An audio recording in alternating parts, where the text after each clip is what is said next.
Welcome into the Cam Strick Podcast, episode number 174, presented by Hair Club, baby. Yeah. What's up, Cam? What up? Yeah, I know. I saw you over the weekend.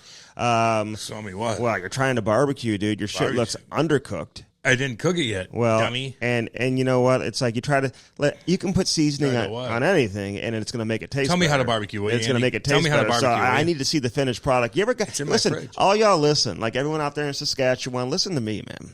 The shit kickers who are driving trucks. Can I talk to them for a minute? Yeah. You ever see Cam post a picture after it's done? Because I don't. I just see it beforehand, so I want to know what's going on afterwards. Well, it just doesn't. It does. The girth doesn't show whenever you cook it down. And I seared that fucking fat ass thing. Thing's like $80, by the way. And I got that. You didn't pay for it. No, but how many hours? Hours. Do you leave? Okay, see, he doesn't even know how to speak the terminology. What are you talking about? When I go and speak with real barbecue people, how many hours you keep a steak on the grill? You're an idiot. That's an idiotic question. It's a tomahawk. Yeah, you don't keep it for hours. It's a steak. Here's what I did. I took that son bitch. It's about 4 inches, maybe 5. It'll feed how many? It's an $80 steak. It's an $80 tomahawk with a bone. And so I got it on my little Weber. And I put charcoal down, a ton of it. I got that son bitch so hot. Mm-hmm. And I got 2 different zones.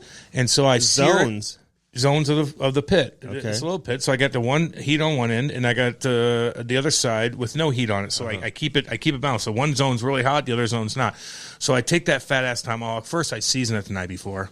It's so thick, I put fucking... Are you leaving it in the fridge? I put it in the fridge with foil on it, and I don't usually do that. I usually do it a couple hours before. What kind of like season? I know you have the celery salt, whatever. Salt. So what kind of like are you putting just on like a mix of a little bit garlic powder, fat. You keep it simple, dude. Keep it simple, and then you have to ground up peppercorn. Mm-hmm. You ground that peppercorn up in that fucking steak. You got a grinder at home? Yeah. And so it sears. So that's how you get your little balk. You get your balk on that. You get your balk on it. So you put peppercorn down, and when you sear it on that fire, that's where you get your bark. So that's what I do with that fat ass motherfucker. I want it fucking bleeding when I eat it too. By the way, I ain't playing. I'm crazy. So I put that. I mean, again, you can't have that. No. You want to taste the goddamn meat? I cook it medium rare. And if it's a little fucking, I don't give a shit. So you'd always like put it back on a pan and put some butter on it. No, that bad boy. What? You got barbecue sauce. What am I? What the fuck do I look like? You put some barbecue sauce on there? I don't put any fucking barbecue. No A1 sauce? Like, I mean, let me tell you what I did. When you cook a good steak and you want to taste that meat, homie, you don't put A1 fucking sauce on a fucking $80 steak. Get on with yourself. Homie, what do you mean? You don't put anything on it. It's like the number one selling sauce in the world. So this is what I do. I know. It's cute. Here's the deal. I sear that motherfucker for 3.5 minutes on one side. Then I turn it and I sear it for 3.5 minutes. Then I flip it over 3.5 minutes on one. Then I turn it. I do a little 180, 3.5 minutes. So about 6, maybe 7 minutes each side total. You're messing with it way too much. No, you don't. Yeah, you're messing with it. You put it down. You wait 3.5 minutes, then you turn it. I'm talking heat, fire. It's roasting. Then I cook the sides. A minute. I turn it around a minute, and I kind of get every side a minute usually. Then I take it and I put it off the heat. And I let it sit for about 6 to 12. This is burnt already. No, it's not. This thing's fucking 5 inches thick. How many people is that feeding for you? Kate and I are going to eat this mug for a couple days. Oh, a couple days? Yeah. So you didn't finish the whole thing yesterday? Hell no. And I had meat sweats going last night because I was getting my mind read. Well, you just eat too much meat and you're like, my tummy hurts. You get the meat sweats? Yeah, that sounds terrible. Well, dude. You're not a man. I mean, so here's the deal. So you get it done. I put it off the heat for about 10 minutes. Mm-hmm. Then I wait and I take a bunch of butter, a little bit of rosemary, and I put it in a little glass thing and I put a foil over it and I melt that butter down, let it sit. This sounds very unhealthy. I let that motherfucker sit for 20 minutes. Then I take that foil off like, you smell that, and I cut that bad boy open, and you just soak it in your juices, and you eat it, and then you put it away, and then the next day you cut it up, you put it on salad, you can put it on your eggs, you can do whatever with it.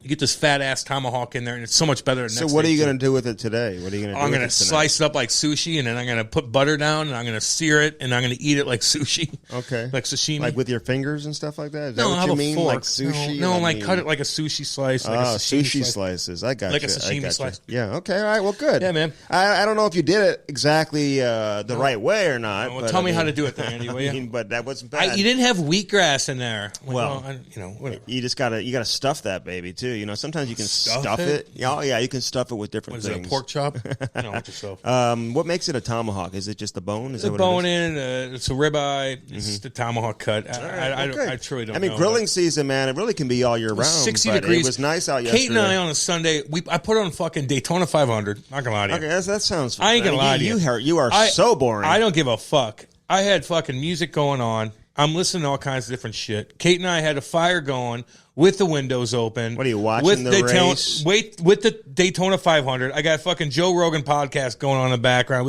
I got all kinds of shit. Dude, it's too noisy in your house. There's like way too much stuff I have going to have on 15 things going on. I'm watching the race. They're talking about the lost world of the lost city of Atlantis on Joe Rogan podcast. They had fucking Randall Carlisle on. And I'm like, yeah, I'll listen to that dude. He's talking about Atlantis. I'm like, that's fucking interesting. You got the Daytona. I'm cooking fat ass steak. It's 60 degrees out. I got the windows open. The puppies are chilling. I'm getting my fucking mind right. We're having fucking mimosas. That's what I do. That's what I don't have kids. Hold on. That's what I do. This sounds way too much happening. Dude. Why is that all happening? I wouldn't even be able then my to buddies focus. pick us up on a side by side. We go for a fucking cruise. Check out shit. Like, what's up? Can I talk about these Instagram videos you keep putting up, dude? It's the same thing over and over. I feel like I watch the same one every time. Well, then close your fucking eyes. It's the dogs. It's candles. You put it in a certain like color coordination. It's like almost like. You think orange. I'm doing that? That's my wife. Like and I see these dogs on the couch with the TV and the fire going with candles going. Like, what is that? Get out of bed, for God's sakes. Is that, you said the couch. Well, it could have been in bed, too. Well, it could have been in bed. Sometimes wife, it's in the bed. Me and my wife love where we live. We love our little babies. We have a cute setup. We have fire going. We got fucking, beauty in the background. Who we are got the babies? Your dogs? The baby doggies. Boo-Boo's chilling, looking over the doggies. I got coyotes in the fucking backyard wanting to kill my fucking dogs. I didn't see any coyotes. I see those beady red eyes. I'll tell you right now, coyotes, I'll fuck you up. You touch my doggies, I'm going to kill you. What would you do? Would you go out there? God, yes. You can handle a coyote. No, but there's about 10 of them. Take a so stick they what they do is they kill fucking pit bulls a lot, homeboy. Just so you know, especially farmers. Farmers have to have like 3 or 4 pit bulls to protect their chickens, protect all their shit. Yeah. Because these coyotes be like they're like hyenas. They'll creep up like, what's up? I'm by myself. Look, I'm just a little dingy ass coyote. But a tough ass dog can take on a coyote. Fucking right, it could. Coyotes aren't that big. A pit bull will fucking get him. But then you got 10 of his brothers and sisters behind you like, I'm going to step up. Yeah. So they lure out dogs and attack them and kill them. Dude, did you see that fight with the college basketball coach? Yeah.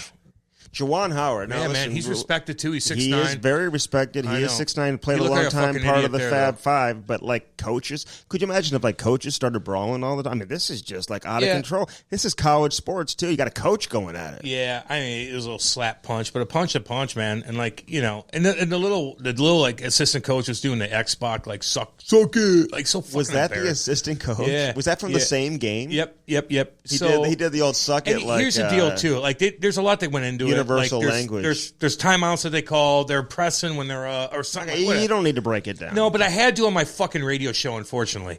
And so like the technical shit with the game, I can see where they got pissy at each other. They called a timeout late too. That's what I mean. And so the little white guy, is like, "Hi, I'm a little white guy. I'm gonna get in your face." And he does that, and he's like, kind of. Don't touch anybody, right? Like Andy, you're coaching. Don't even put your fucking hand on my chest. Here's the deal. Don't touch me. The guy that he slapped in the face, it's like he came out of nowhere. He all of a sudden joined the scrum late, agree. And he's like he fucked up. Shit. He fucked up. But initially, I think the guy said, "I'm going to go put it out." But don't. When things are pissy and you're a coach and Andy, you fucking coach these kids and there's a fucking hardcore game.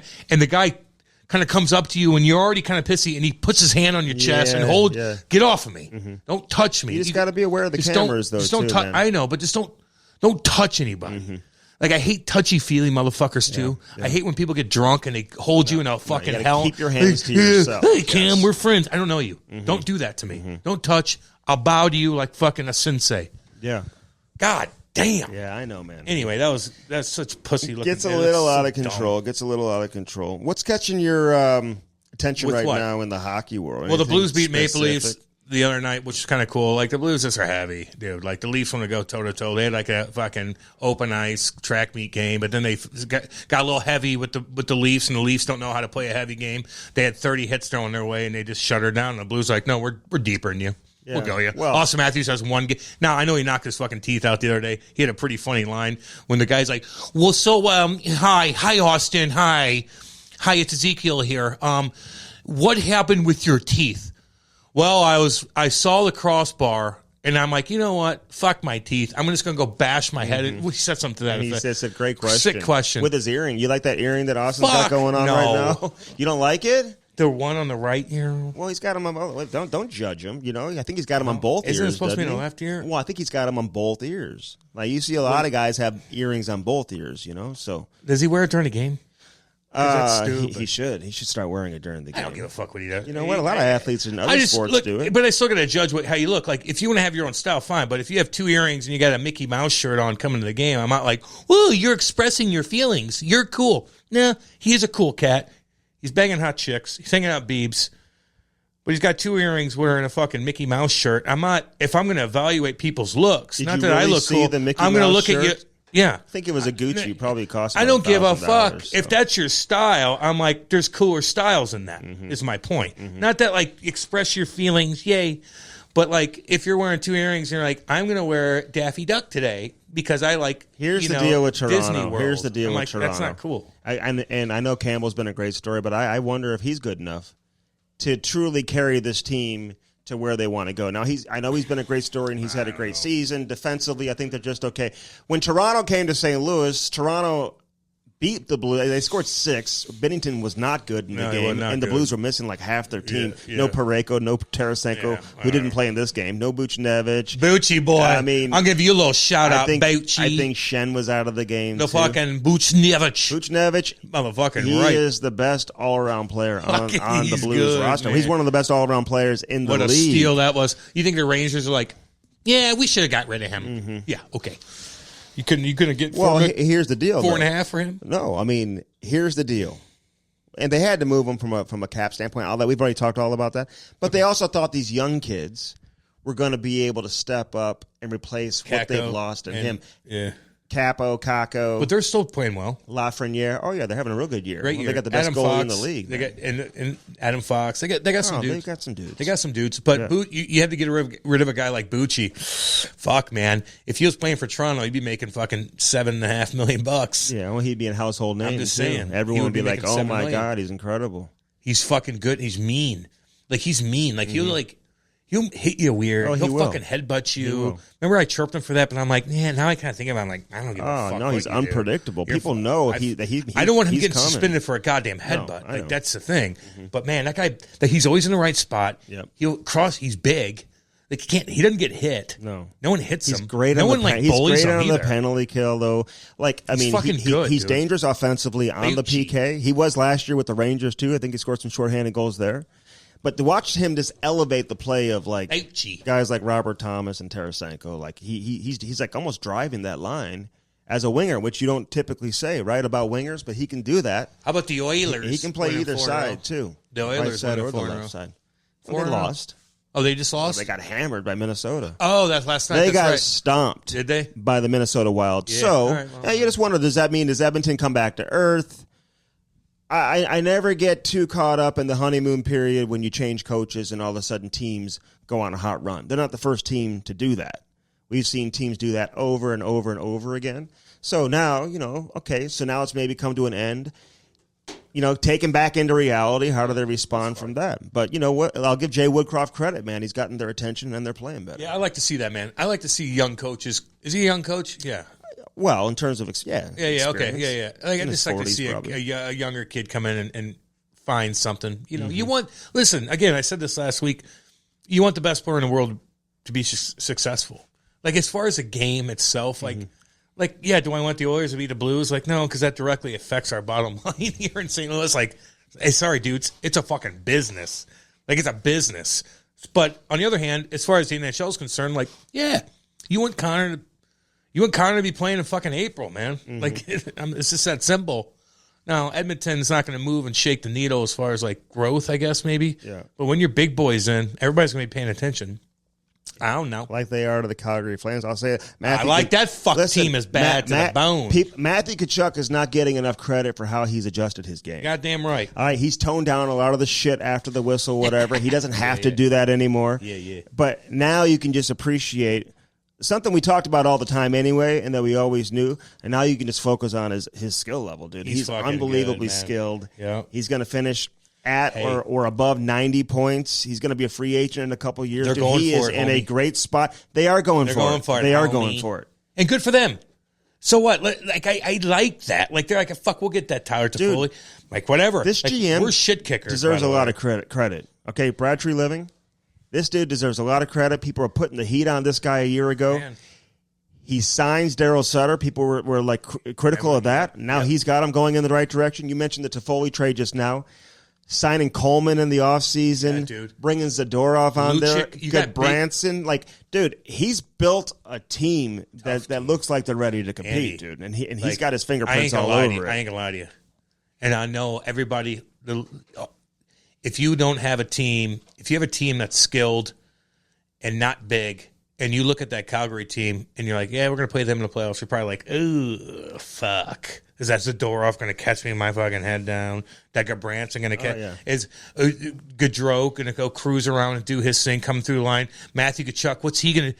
They have a little bit of everything, and they got a lot of bit of fuck you. And I'm telling you, man, they're primed for the playoffs. Yeah. Now, man, I don't mind Minnie, too. They got some big boys as well. Minnie will fucking smack you in the face. They absolutely got some Greenway, and then they got that, of course, my old coach's son, Foligno. Fucking, he'll sit on your neck and kill you. Well, God, did he get a couple games for that, right? He got a couple games. You don't want to do that. Man, I love you, Foligno. Like, you know that, dude. And he goes toe-to-toe with that big Lowry. He had never been suspended before, dude. He's about as honest let him do his thing. As a tough player as you're going to find. And Lowry's probably like, yeah, you kind of fucked me on that, but I Lowry's respect old the shit school, too. Fuck yeah. Both those guys. I know both daddies are cool as shit. Yeah. Big, tough fucks. I like it, man. I tell you what, the bottom line is with the NHL is like, you could be a little skilled team and be like, look, we're cute and cool. Look at us. We're so cute and all of a sudden you get in the playoffs. Like, I like the shit kickers that go for it. They got the toughness, the old school stuff in your face. Like, I'll catch you with your head down. Oh, they're not calling these penalties. I'm going to take advantage of you. Like, what's Matthew Tkachuk going to do to guys in the playoffs? He's going to be horrible to deal with. Well, he'll be horrible to deal with, but he's also going to, score some nasty goals in front of net, like, between his legs. Just the way they create, that's the best line in hockey. They're good, man. They really hold the puck. They have the puck the whole time. And people are starting to throw Gaudreau in there in the Hart conversation. We'll see how that plays out. And like Brody. Yeah, Brody did. Well, no, other people have too. But I mean, we'll see how that plays out, and if Calgary can keep him. Yeah, they're fun to watch, man. I don't know if they can keep him and Tkachuk. I mean, you just wonder how that eventually becomes a headline on a storyline. How about Jackie Eichel, by the way? I know we're getting through all kinds of stuff. What about him? Well, he scored a couple goals last night. I like to see that, man. That guy went through hell.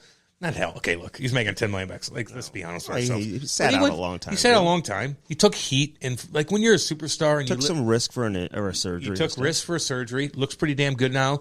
He went through weird times in Buffalo, which is fucking bizarre as shit. Dude, he's going to be fine.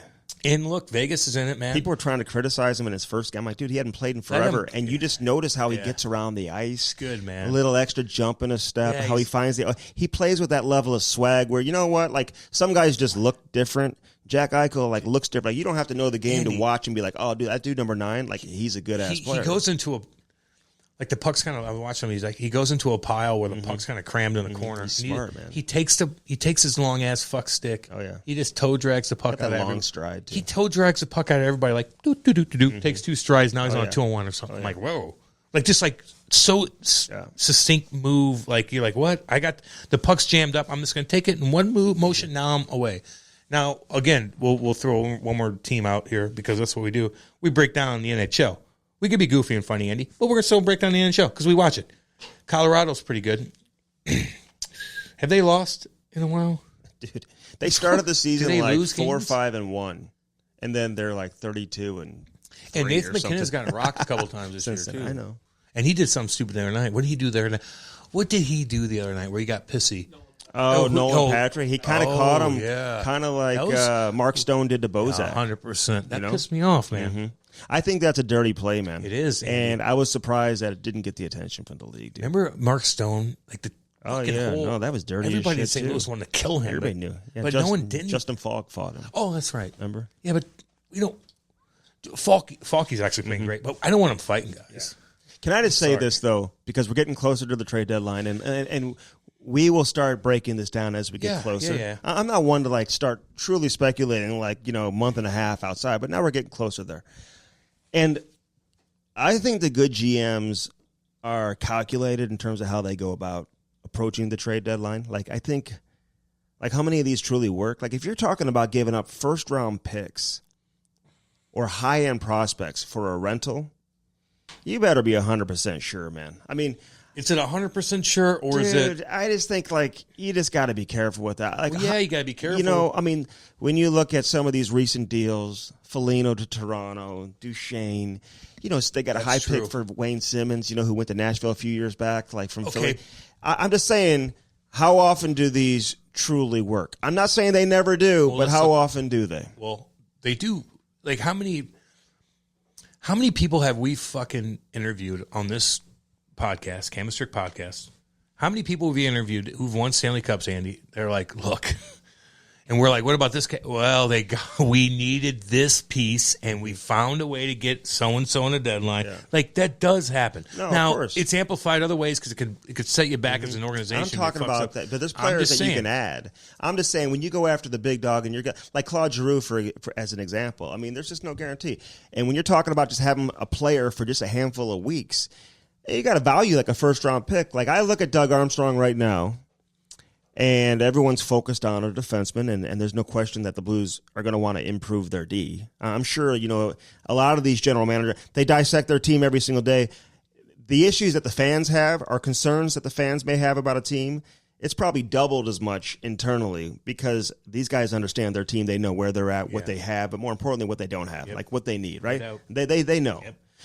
But I think Doug Armstrong, if he makes a move, in my opinion, I think he's looking more towards a player that he sees that can be part of the group beyond just a handful of weeks. I get you. And so if he does get a rental, a guy whose contract is expiring, it's because he knows that he's going to be able to keep him beyond this year. Yeah. And the Blues are in a good spot to be able to persuade. Persuade? Yeah, well, go ahead. What are you talking whatever. About? To a guy, look at, I'll give you an example. Like Claude Giroux's like, well, here, I want to go to Colorado, but my two other teams would be many. You really buy that? It's like, no, I know, I don't buy it. Whoever threw that out there was like, hey, let's scare Colorado. And the two teams that they're competing with in the division, he's going to go there if you guys don't get him, right? Well, you're right. But on the other hand, it's like the Blues still have like a heavy hand. Like, they're not getting Claude Giroux. No. But you could get a guy that could be on the cusp of somebody else, and you're like, we're the St. Louis Blues. Now, we fucking won. I'll tell you, they have cachet. Like a rental that may make some sense is a guy like a Mark Giordano, for example, a guy who's won a Norris, who's got a ton of experience, who you can play. It for you. He can play up your lineup. He can play down your line. He's going to fit in. The warrior. He's going to fit in inside the room. Shots, he can help out, obviously, on special teams. He's got a heavy stick. Played against him in juniors, man. It's fucking Owen Sound, yeah. Yeah. Was he considered? Because he was kind of like great. Yep. Yeah. Okay. Yeah. He was big time popular. I remember. So I mean, he's just gotten better and better and better. Late in his career. But so he's a guy who, but the price tag is going to be what a lot of people are speculating. No, well, I'm talking about the price tag to get him in a trade to get a lot of these defensemen. Like I look at Montreal, for example, and you see, It's kind of hard to get a read on a guy like Sherratt, who's been as bad as he has this year. I think that's scaring some teams. Petrie, it's scaring teams because they haven't been good this year. Sherratt was good. Red-Eye Petrie? Sherratt was good last year. He had Shea Weber, obviously, who he was playing with. That helped him. They had their run.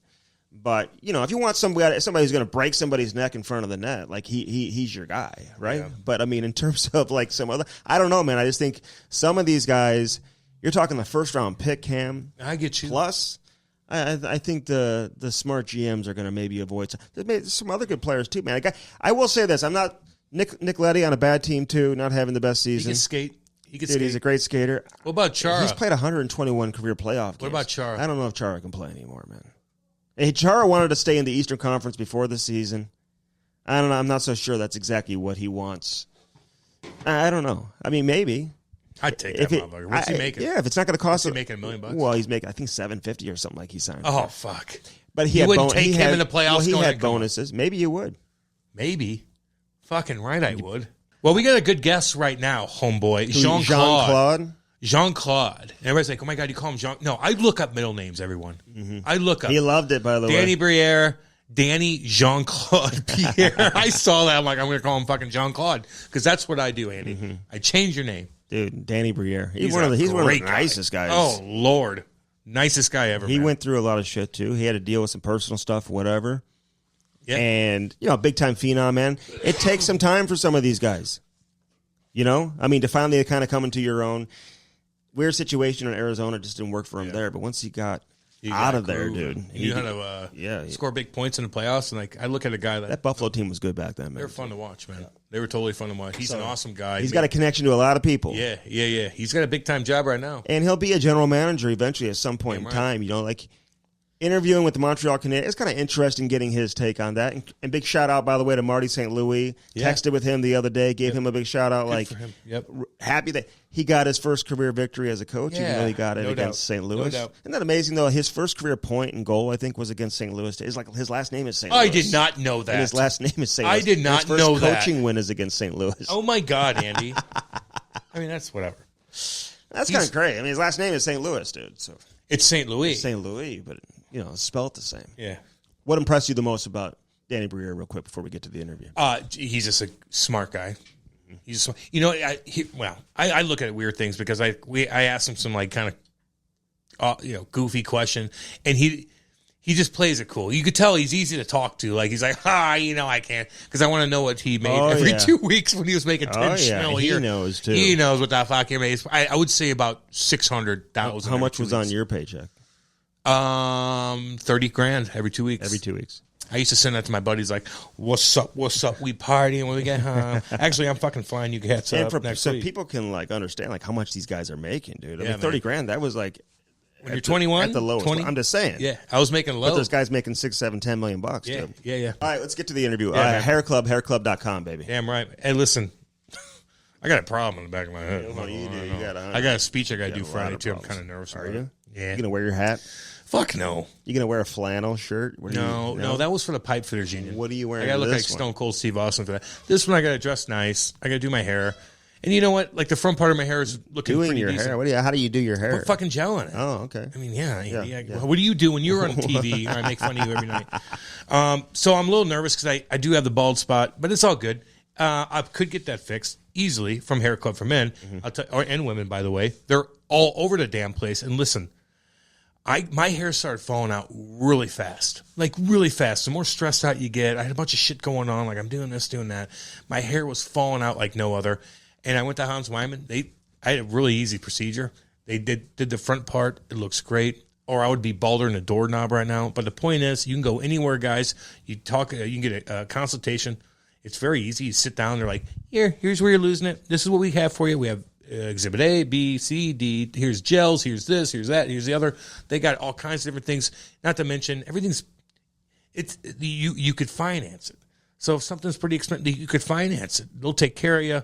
They give you options. Don't let it wait too long. I'm telling you right now, confidence is everything. And having your hair, man, God, that just helps out a lot. Yeah, there's no question. All right, they've got solutions for everybody, too. Yeah. So no matter what your situation is, they've got a solution for you. Go to our landing page, hairclub.com/Cam Strick. Go ahead and sign up for your first consultation. Make your appointment there. You're going to save $250. You can always call 800-279-7878 as well. 800-279-7878. Hair Club and hairclub.com, baby. How about Bellman.com? Our boy Danny Boy. I just got to give him a shout out. He just had his birthday. Lots of good things happening. Listen, trading in your car, it's never been a better time to do that, Ken. God. They're giving you crazy value for your car. And you can drive off with a brand new car over there in Troy, Missouri from Bellman. Dan is the man. They've got the Buick GMC on one side of the street. Those Buick ain't bad. No, they're not Them bad. Buicks ain't they're bad. not bad. And on the other side, you got the Chrysler Dodge Jeep Ram. Yeah. And I'm looking at a number of different cars, including a Wrangler. What? I'm looking at a Wrangler, and I'm also looking at a GMC. Are you in high school? GMC Denali, dude. Well, then get one. Because I've been talking about this. I want a 2500. I got a 1500 right now. Oh, I tried to watch Yellowstone. Did you get scared? What a waste of time. Really? What a waste. I tried to watch it first show, and I'm like, Cam talks about the dualies. I like and 1883 better, but do you? Yeah. So I tried to watch it with the wife. She had no interest in it. Of course. You guys don't know what the fuck's going on in the good old parts of the Northwest. You're probably like, what are they doing to these animals? Oh, my God. Are they eating the animals? Oh, Lord. Is that what you're saying? I don't know. I didn't give I didn't give it enough time to really go through Would you watch Hallmark instead? Do you watch Candace? Candace Briere? Candace is my girl, man. I know she is. We are very close. We love Candace, too, but that's what you watch. Mm-hmm. The Jansons watch 1883. The Strick ones watch Hallmark. I mean, it's that simple. Bravo. It's all good. Actually, the Down Under in Bravo, I think it's on Bravo where they have they're on the yacht. They're on the yacht. And it's a pretty good show.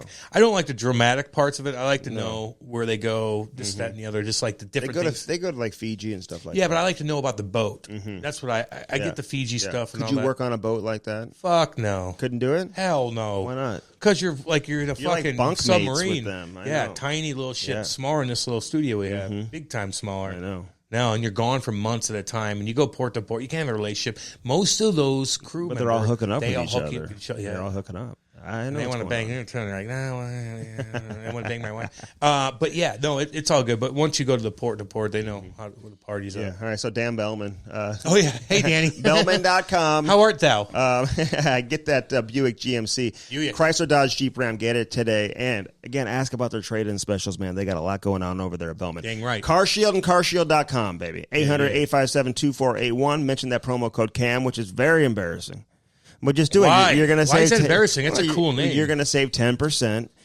CarShield and CarShield.com. Get that protection today. You never know when something's going to go down in your car because it could go down very, very soon.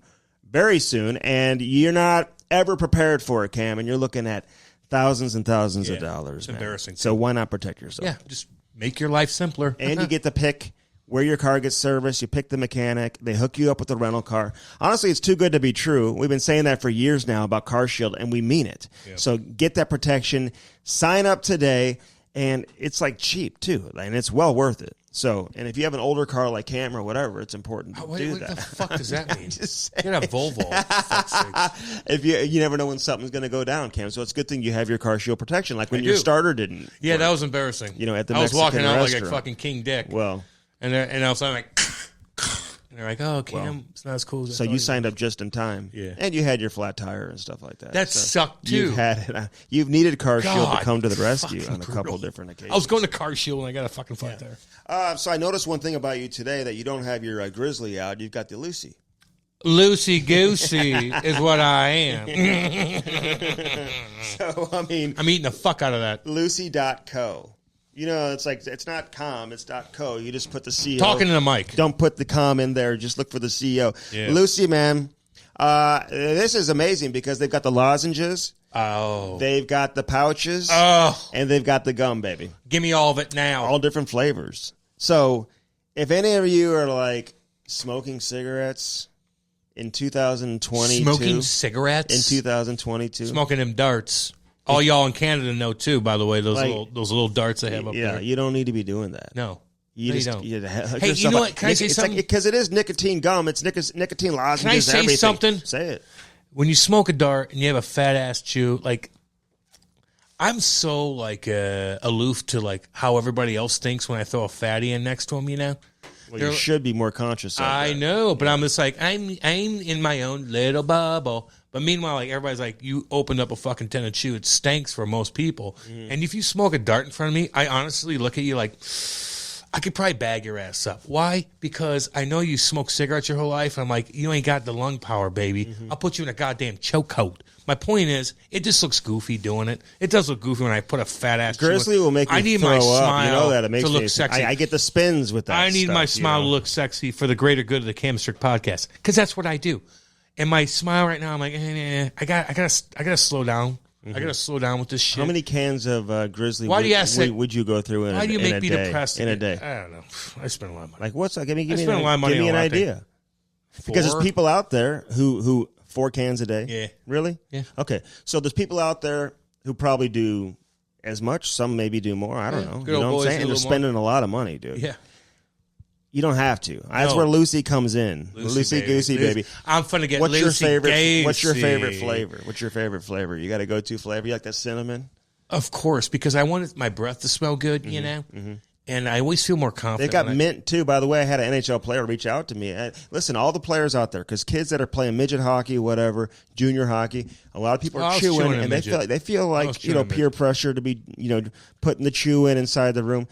You can still put something in your dude, but it's the nicotine pouches, the lozenges, and the gum. It just chills you out from Lucy, and I like that you're cinnamon. Not dealing with the negative side effects from a health standpoint. Because if I'm talking to somebody, I like for my breath to be either cinnamony or minty, and so this it makes me feel good that I could talk to somebody and not.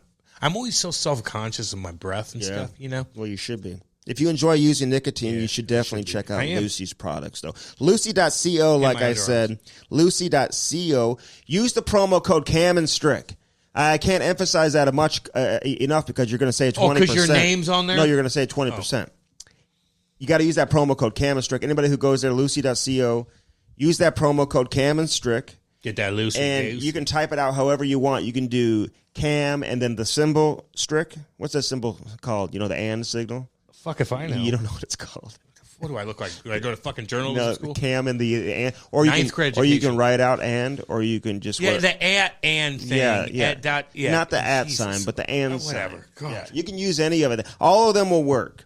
So check it out. And warning: this product contains nicotine. Nicotine is an addictive chemical. I want it. So if you use nicotine, though, try Lucy. Like I said, I had an NHL player reach out who wants to try it. That Lucy sending him out some mint. He wants the mint. Yeah, your breath mint is very good. Damn right. And why not use the alternative? Why put your body through the negative effects that come with nicotine or with tobacco? Sticks in your teeth, too. I'm so gross. No, it's terrible. And they're nice little packages. They're so beautiful clean, colors, very clean looking.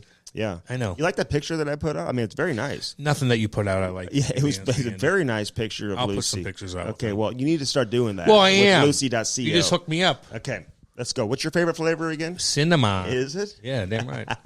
It's. I think they've got a mango in there too, maybe. No shit. Oh yeah, there's a mango in there. Well, I like cinnamon mango. I might double dip. All right, Jean-Claude. Danny Briere, man, great interview. Future GM, just got hired on by the Philadelphia Flyers. He's a senior advisor to the general manager there. That's a great title to have, by the way. Interviewed for the Montreal Canadiens GM job. Would have been a great fit there, but now listen, he's going to get more experience, and eventually he will be a general manager in the National Hockey League. Had a great career too, and he's great on this interview as well. So enjoy Danny Briere, Jean-Claude on this edition of the Cam Strick Podcast, presented by Hair Club, baby. The Cam Strick Podcast is brought to you by CarShield. Nothing more frustrating, Cam, than when that engine light comes on and right off the bat, you're going to have to spend thousands of dollars to repair your vehicle. Call 800-857-2481. Mention the promo code CAM or visit carshield.com and use the code CAM to save 10%. Yeah. That's carshield.com. A deductible may apply. Save yourself money. Sign up and get your coverage now with carshield.com. Now to the interview. Jean-Claude. Is this the Cookie Monster? Which one do you want, Jean-Claude or the Cookie Monster? We want both. Jean-Claude. That's a badass middle name. I'm gonna lie to you, Danny. Is that your middle name? It's his middle name. Jean. He has two middle names. That's my middle name. Yep. Danielle. I know where you got that from because there's only one person that calls me that. Who's that? Shane Doan. Ah, Doan Dog. Yeah. We had Donor on. We loved having Doan on. Actually, he was amazing. He was really good. Did he take you down to the ranch? Oh yeah. Did he take you to that new 4,000 seat arena that they're building down there in Tim Petty? Not yet. Is it that many? I think it's like 2,500. I know. No, they're saying 5,000. Well, what would you think about playing in that arena there, Danny? Well, you know what? It might be electric if they sell out the place. It might be a lot of fun. So we'll see. Danny, that's how it was in my high school games. Yeah, I know. When we played against the rival from the other side of town, we would get 5,000. And they were terrible too, and they still get 5,000. Wait, how does the league let that happen, though? I don't know. What do you think? Danny works for the league? Oh, I don't know. He's a smart guy. Tell us, Daniel. I'd rather reserve my comments for that for now. I hear you. Hey, congrats on your new gig. Listen, that is the best title in hockey. That's what I want. I want to be like not the assistant general manager. I want to be the assistant to the general manager, where I can kind of do what I want to do, give them my opinion, come in and out as much as I want. Like, break it down for us. What's your responsibility? Well, first of all, I'm really excited, super excited to be a part of it, to be involved in the future of the Flyers. That's super exciting. And I've been living in Philly for years, and even after I retired, that's where I ended up living. Is what we consider home, and the kids love it here. So it couldn't work out any better. As far as my responsibilities, well, I think it's a little bit of everything. A lot of pro hockey evaluation, amateur hockey, player development. So it's as far as I know, I'm going to be touching on a little bit of everything, which is great. Yeah, and people on the team still. I mean, it's hard to believe. It's not like you retired yesterday, and there's still like a bunch of guys like Claude Giroux, Couturier. Like these guys like lived with you. Like they're like your boys, and they're still playing on the team. That's got to be fun. Yeah, I mean, it's pretty amazing that I think there's still 4 players on the team that I played with: Giroux, Couturier, JVR, and Scotty Lawton. And it shows how these guys are committed too. They've been around a long time, and they've survived here in Philly for a long time. So kudos to them. But it's fun to see teammates still being on the team. And they know all your secrets too, because they live with you. First off, when you have 3 kids, because I got 3 kids right now, like I would never let Cam come live with us. No, you wouldn't. I mean, there's nobody. Like my wife would be like, "Who's living?" But I know you had a situation there, whatever. But you're 3 kids, and you have teammates come in and live with you. And like Big Walt has done that like a bunch with other guys. Yeah, which I think is cool when you do that. That had to be amazing for your kids. But what was that like having a teammate live with you? We'll start with Giroux first. It was really cool. So I was going through a separation myself. And, I had the house, and we had the kids in and out of the house, and Claude was a little wild in his early days. So, we thought it would be a good situation actually for both of us, for him to maybe, trying to calm him down a little bit, and then for me to get in touch a little bit more with the younger generation and understand the younger guys on the team. So we had a blast. It was fun.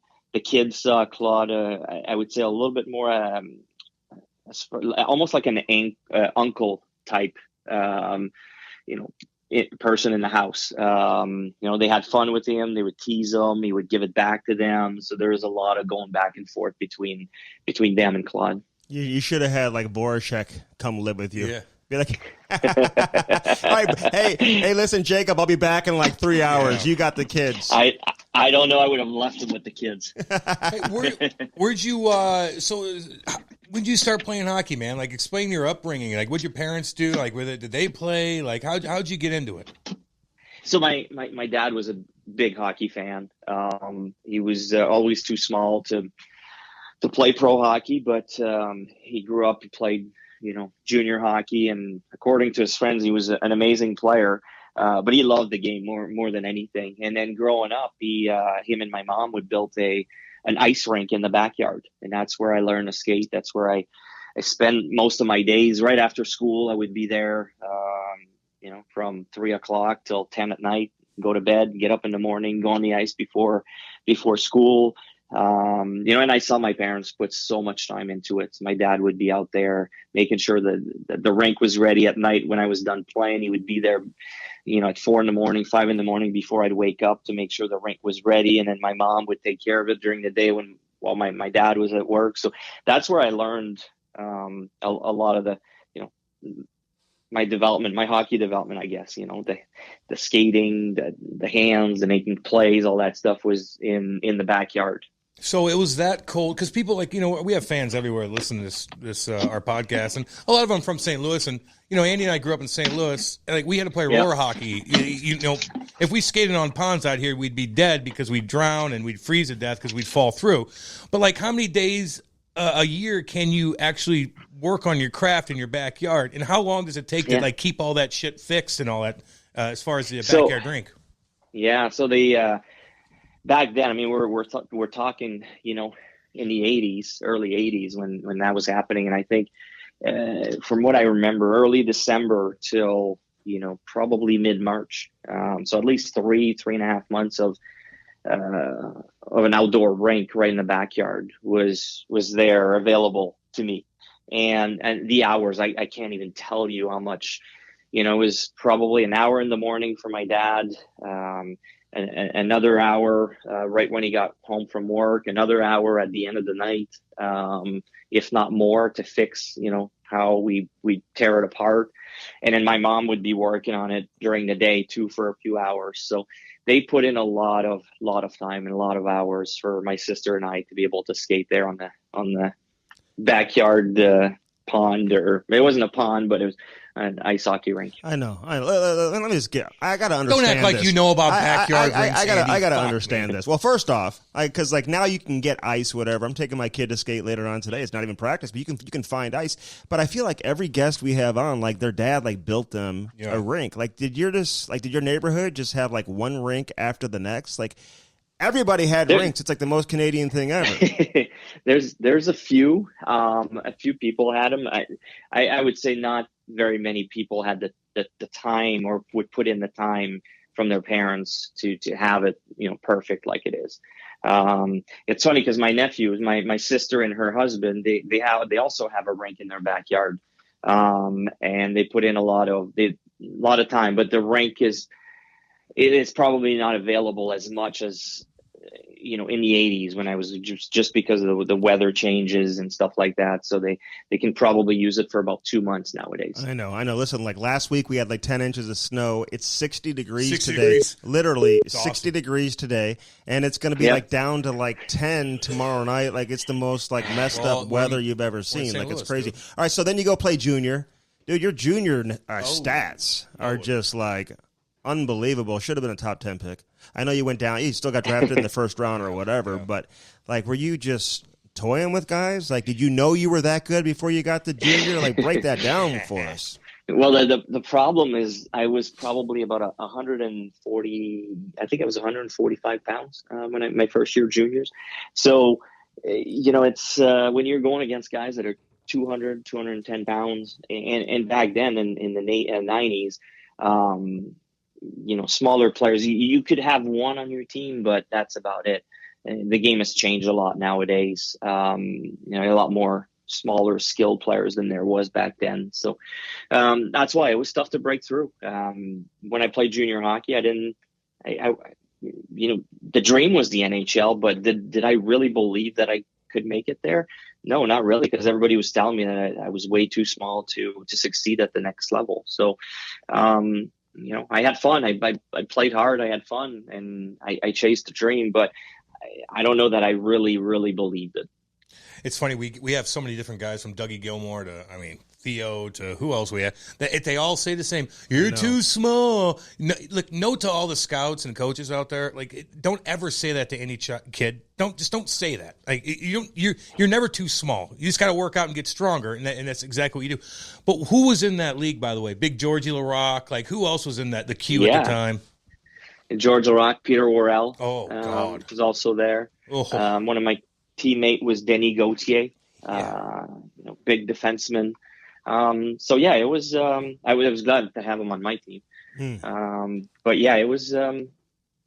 It was a good league. It was physical, and you had to find a way to survive. And that was my thing, right? It was all about survival, trying to not get crunched, and try to keep scoring, because that's the one thing I could do, because I wasn't there to fight or hit guys.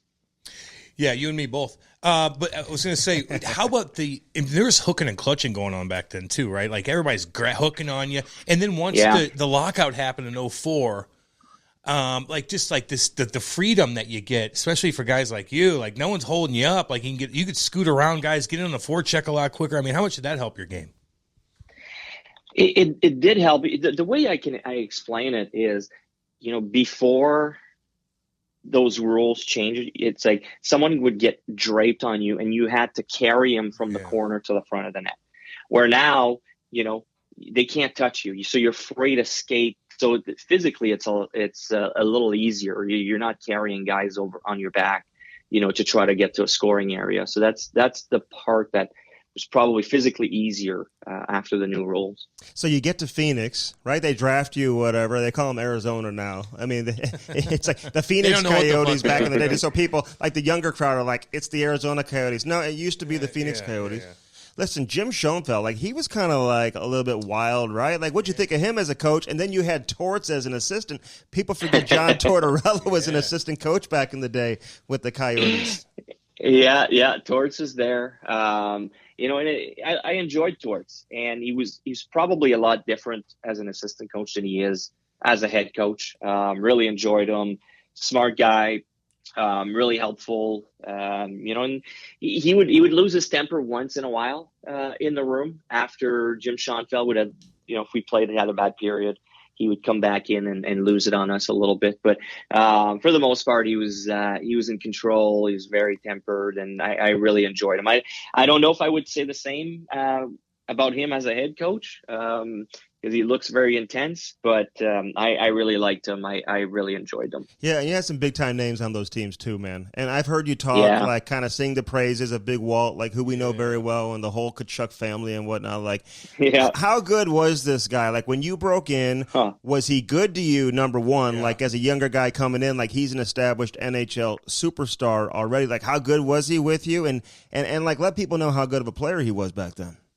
Yeah, he was great. He invited me to one training camp to stay with him for a few weeks. Him and Chantal were awesome. As far as a player, I mean, he could do, especially back then, he could do so many things. You didn't see big, strong, power forward with soft hands like him very often.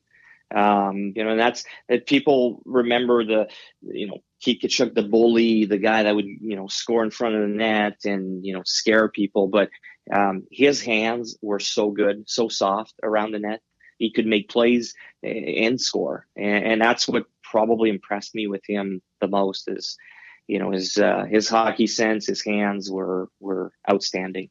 What about him in the locker room? Because I play with him too, and this was his last couple of years. He ran Andy Murray's show so bad. I mean, and Davis Payne and Painter. Oh God, Painter had a Subaru, and then he got Anyway, I can go on and on about him. But how was he in the room and like dealing with the coaches and stuff? Like it was his locker room, wasn't it? Oh yeah, it was his locker room. He ran the whole thing. Very entertaining, I would say. It was there's some we could talk about it all day long, but there was never a dull moment with Big Walt around. Really, really enjoyed him. All right, well, what about Roenick? Because it was always like Tkachuk and Roenick. Yeah. And like back in the day, Danny, like, late 90s, whatever, like I'm going to college up in Flagstaff, Northern Arizona University. That's where I went to school. And I'd go down to Phoenix and catch some games with some friends and whatever. Yeah. And it was like a fun environment. Like people would go to the games back in the day. They'd wear their white shirts and all that type of stuff. But like the Roenick Tkachuk dynamic, like how different were they in the room? And like, did Roenick have the same type of presence and impression on the young guys as maybe Big Walt did? I would say so. Yeah, and I mean, you're talking about two superstars on the same team. Some of the stuff, some games they won by themselves because they could just skate circle around everybody else. They were dominant. It was actually really impressive, the two of them playing together, and two different styles, but at the same time, two very guys that would get under your skin. They weren't passive by any means.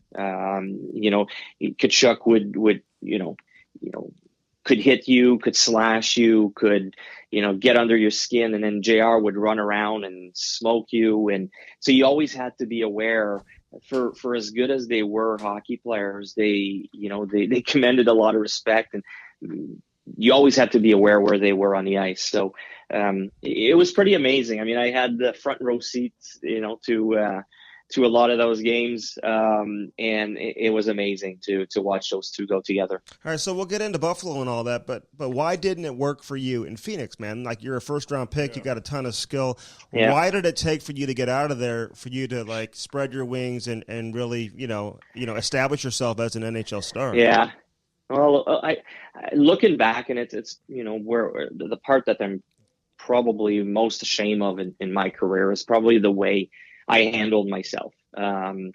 You mentioned the first round pick, and my first year pro, I was in the minors, and everything went well. And I never never faced much adversity up to that point.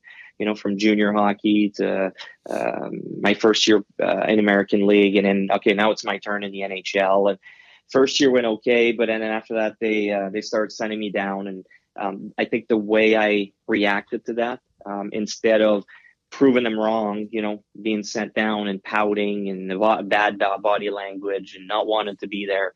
So it took me, I was probably in a funk like that for 2 years.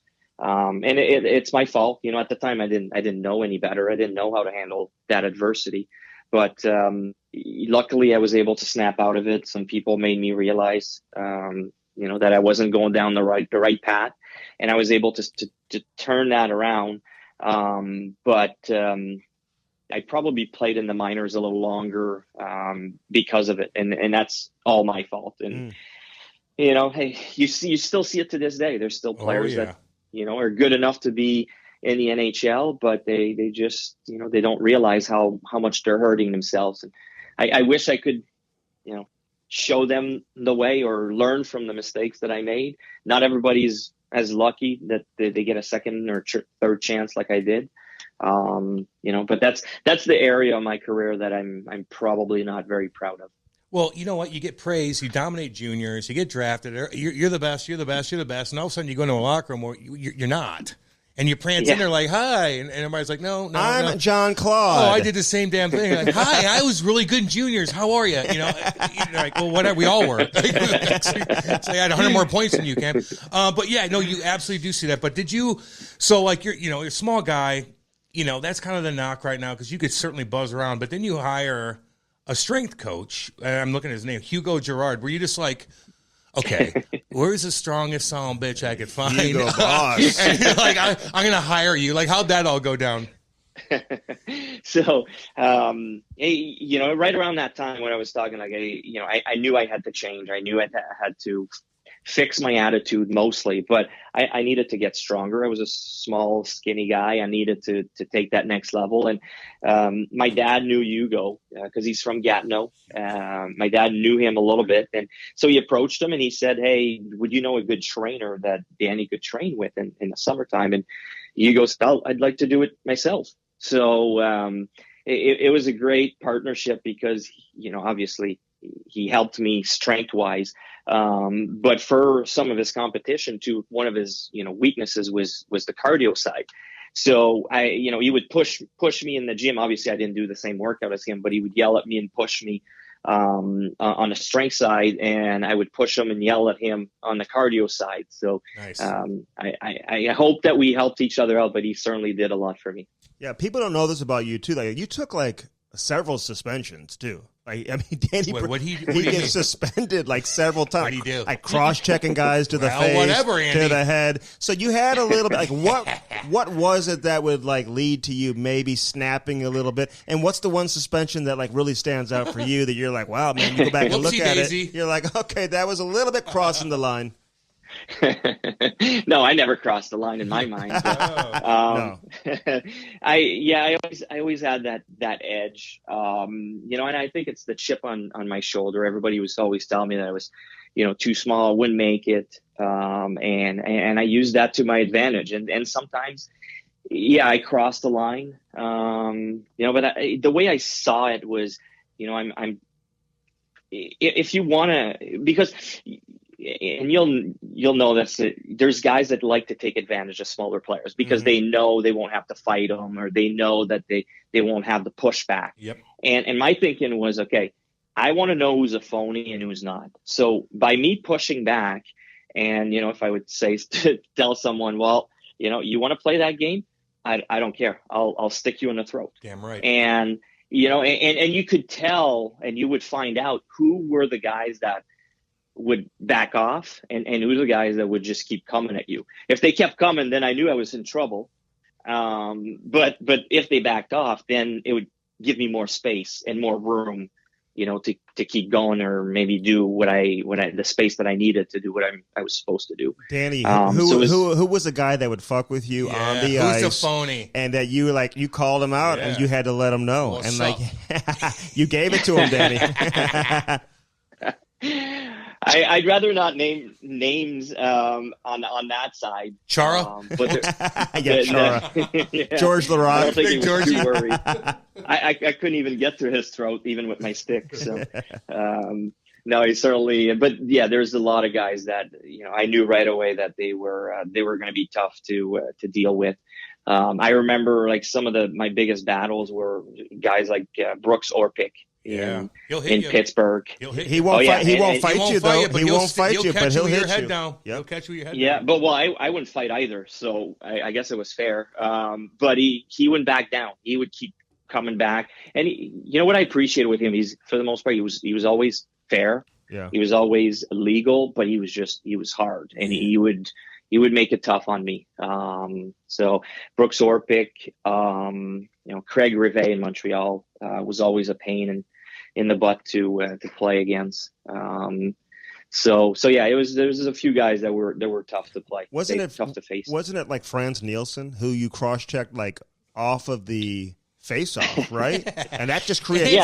He's trying to forget about the guy. I mean, you got like he said something to you or something before the face-off or whatever, right? I think there was a little miscommunication there. So earlier in the play, someone someone did something to one of their top guys. I can't remember who it was. And it might have been Prongs that ran one of their top guys. And so Franz Nielsen was on the faceoff, and he told me, he was like, you better keep your head up because we're going to come after you. So I thought, okay, this he's telling me that he's coming after me. So right on the faceoff, and Dan Carcillo was on the ice too, and he heard him. So right when the puck drops, I try to protect myself, and I cross the line with my stick, but I was protecting myself in case he was coming after me. And then Carcillo comes jumping off the faceoff, and he just runs him. So it looked a lot worse probably than it really was. And like I said, it was probably a little miscommunication between maybe language barrier there too. Yeah, well, it's all good, dude. It's all good. Hey, speaking of Danny Carcillo, and we've had him on the podcast as well, and I've communicated with him, you know, somewhat on a regular basis. How was he? You know, because he's loud now, and he has very opinionated, and you know, a lot of people disagree with a lot of things he says, and a lot of people agree with which he's going down with the medical stuff and this, that, and the other. But how was he at the time as a teammate? Was he different? Was he in his own world? He was a great teammate to have on your side because he was wild. You never knew what he was going to do next on the ice. Yeah. You know, and what I remember with Carbomb, he doesn't like that anymore. He doesn't like that anymore. He doesn't like that anymore. No. It's Daniel. It's Daniel. He's just like you, Daniel. Jean-Claude, it's Daniel. Okay. He was always there for his teammates. And, you know, that's what I appreciated from him. I knew if something was going to happen, that he had my back. He was right there, and he was going to be there to protect us. So, you know, that's what I really appreciated with him. But he was wild, and he was a little crazy. And when the wires touched, there's no stopping him. No. Yeah, man. No. And so, hey, Nielsen, like, hey, Carbomb heard you. Yeah. He heard you. He came in. Hey, listen, the Joey Vitale hit, like when he got you, you're playing for Philly at the time. And I mean, then it just created like total chaos. Joey got him? Oh, yeah. Oh. And then like Tony Granato and Peter Laviolette are going at it on the bench. Oh. Chief is like stepping in. And it's interesting because everyone was like going at it on the ice. And there were some tough players on the ice. Aaron Asham, like Derek England was on the ice. Braden Shen was on the ice. A bunch of guys were on the ice.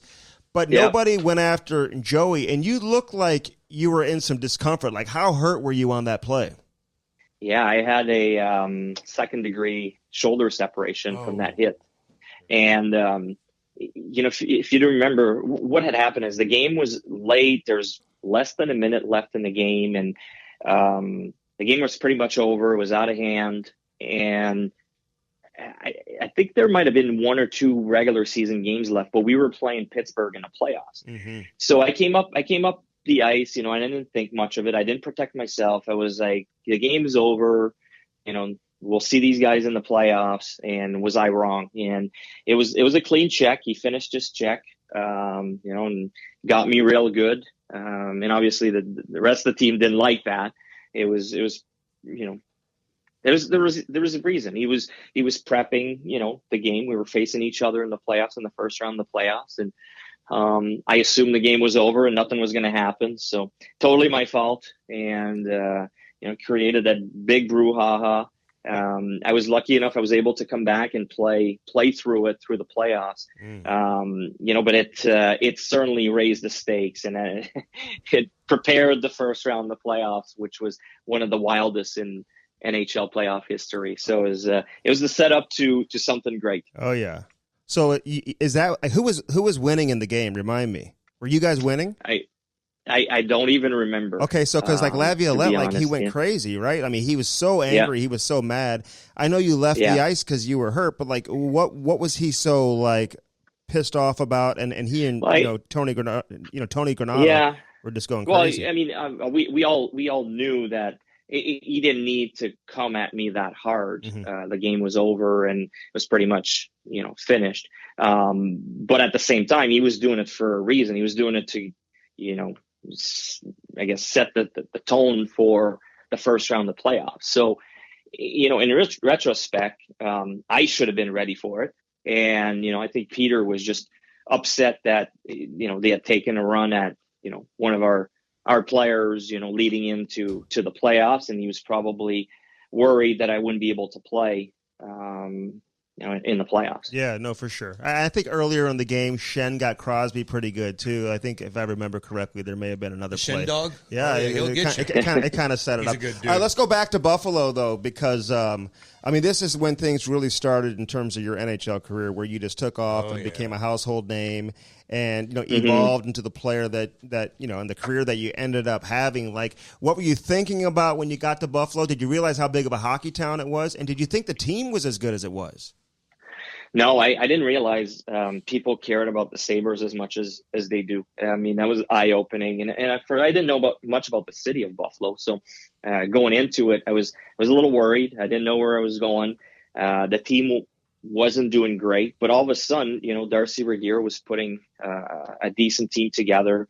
We acquired Chris Drury, and JP Dumont was there, Jokic, and then Maxim Afanaganov, and Derek Roy and Thomas Vanek came aboard. Ryan Miller was the upcoming star goaltender. So things kind of came together nicely, and we all kind of grew up together. A lot of young guys. It's not like we signed a bunch of free agents. It was younger guys that got better together, and it was pretty cool to be a part of that team. There's 2 years coming out of the lockout were amazing.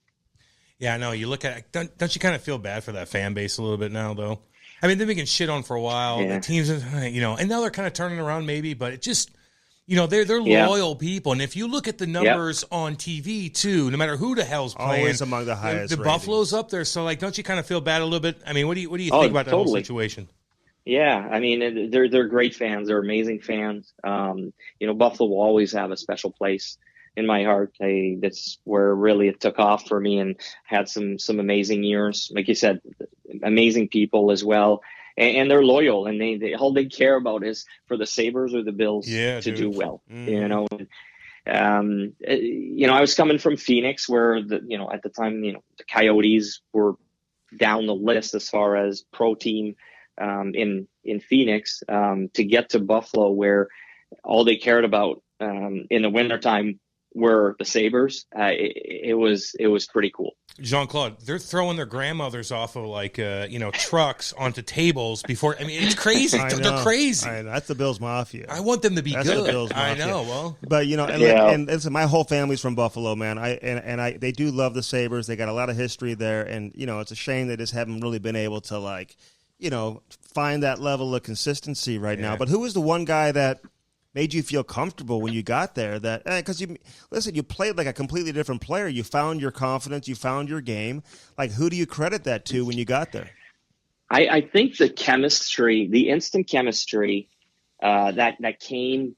So the first game I was there, Lindy put me on a line with JP Dumont, who I knew. We had played juniors against each other, and we knew each other pretty well from different events. And Jochen Hecht. And, Jochen is was one of the most underrated player he's good. in the NHL. And he was amazing. So Jochen could play both ways. He was so good defensively, and he loved playing down low in his own zone. So he would say, all right, Danny, when we get back, he's like, I hate taking face-offs. You take the face-offs, but when we get back in our zone, I'll play down low. And I didn't have to worry too much about the defensive zone. And JP and I had a certain chemistry up the ice as well. So that line combination, was the first time really that it instantly clicked for me, when I had guys that I didn't even have to think about where they were going to be. I just knew where they were going to be. That we thought the same way on the ice, and that was a major reason, for the success in Buffalo. And those 4.5 years that I was in Buffalo, I played with those two guys probably 75% of the time. My last year, JP ended up signing with Nashville, and his replacement ended up being Jason Pominville. So not a bad player to step into to his skates. So I like I said, I was very fortunate in Buffalo to have those line mates. Yeah, man, that was a fun team to watch. It really was. And you know what? Like I guess I could tell that this might be a goofy question, but I'm not a journalist like Andy, so I don't really care. But you started making some money. Okay, you started making some money, and you made a lot of money one year. $10 million. I think Gomer and who else was Vanek was the only ones making it. But let me ask you, and don't get me wrong, we get 13 paychecks in the NHL, right? You get 13. Yeah. And you they're kind of like amplified when you look at your gross when you take home. But don't act like you don't know what you were taking in every single 2 weeks. What was the number on that? I remember looking at a couple like when I played in Jersey, making $7 million. I know what it was, so don't act like you don't know how much were you taking in every 2 weeks during that year. I don't remember. It was a lot more than I ever expected to make playing a game for a living, and that's the way I saw it. And when I signed with the Flyers, like that's why to me it was way more money than I ever expected. That it became all about where I wanted to sign. That was the most important. Where can I win? Where can I have success? Because you sign a big contract, obviously there's pressure that comes into it. So where's the place that you can have the chance to be the most successful at? And I looked at the Flyers, the way they were being built. I had the chance to play with Simon Gagné and Mike Knuble. You had star players like Richards and Carter coming up, the pipe. I think we had just signed, or Paul Holmgren had just traded for Kimmo Timonen and Scott Hartnell.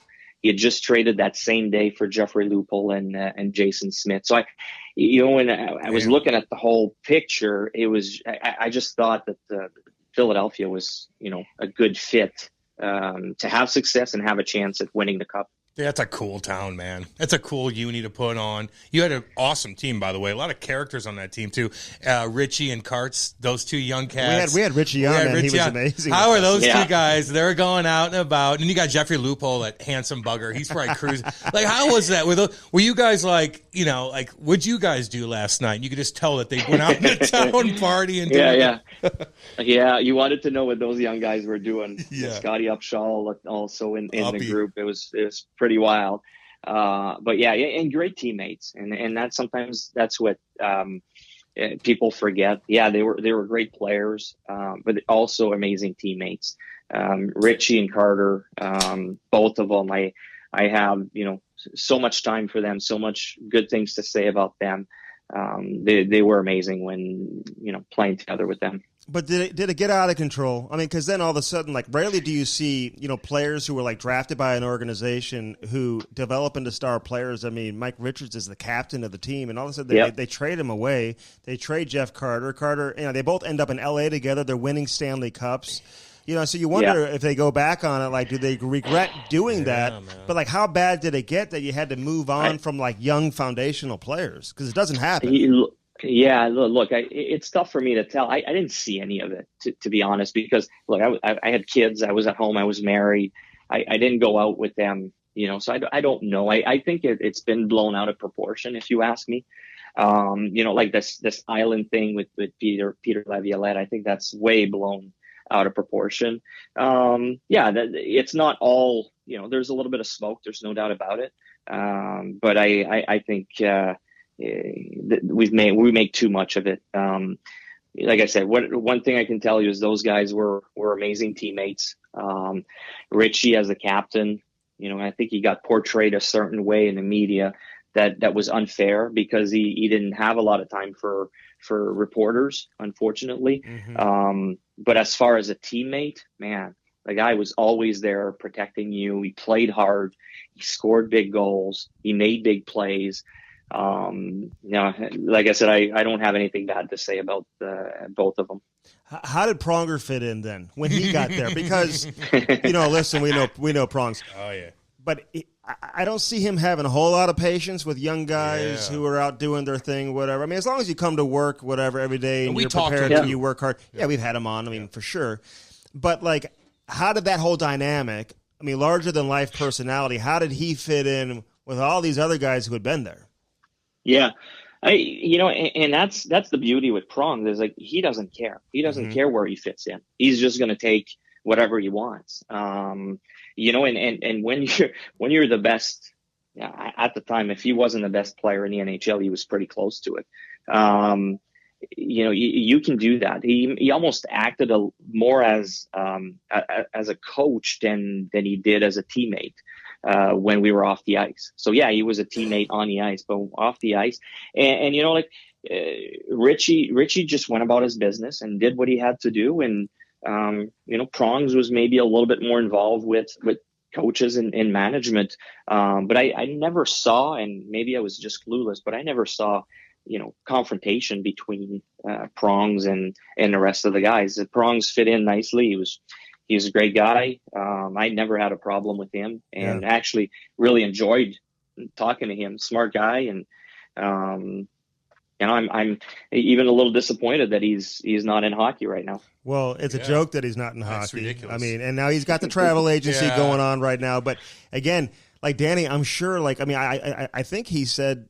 At some point, maybe I heard it somewhere else, but I'm pretty sure you guys used to go to the rink together. Like that guy is so smart, Danny, in terms of like knowing the rosters around the league. He knows who's going to be a free agent, who's got term left on the contract, who plays where, how much money they make. Like he was like a GM in the making back when he was in his prime as a player. Correct. And we could all see it, and you could tell that's what he liked as well. So, and Prongs is probably the guy that had the most respect I had ever seen from opponents and referees while on the ice. He could do whatever he wanted, and everybody was afraid of him. Is quite the personality on the ice. Danny, when you cross-checked Franz Nielsen, he was on the ice, and he grabbed Mike DiPietro. Or Rick DiPietro, sorry. We had him on too, by the way.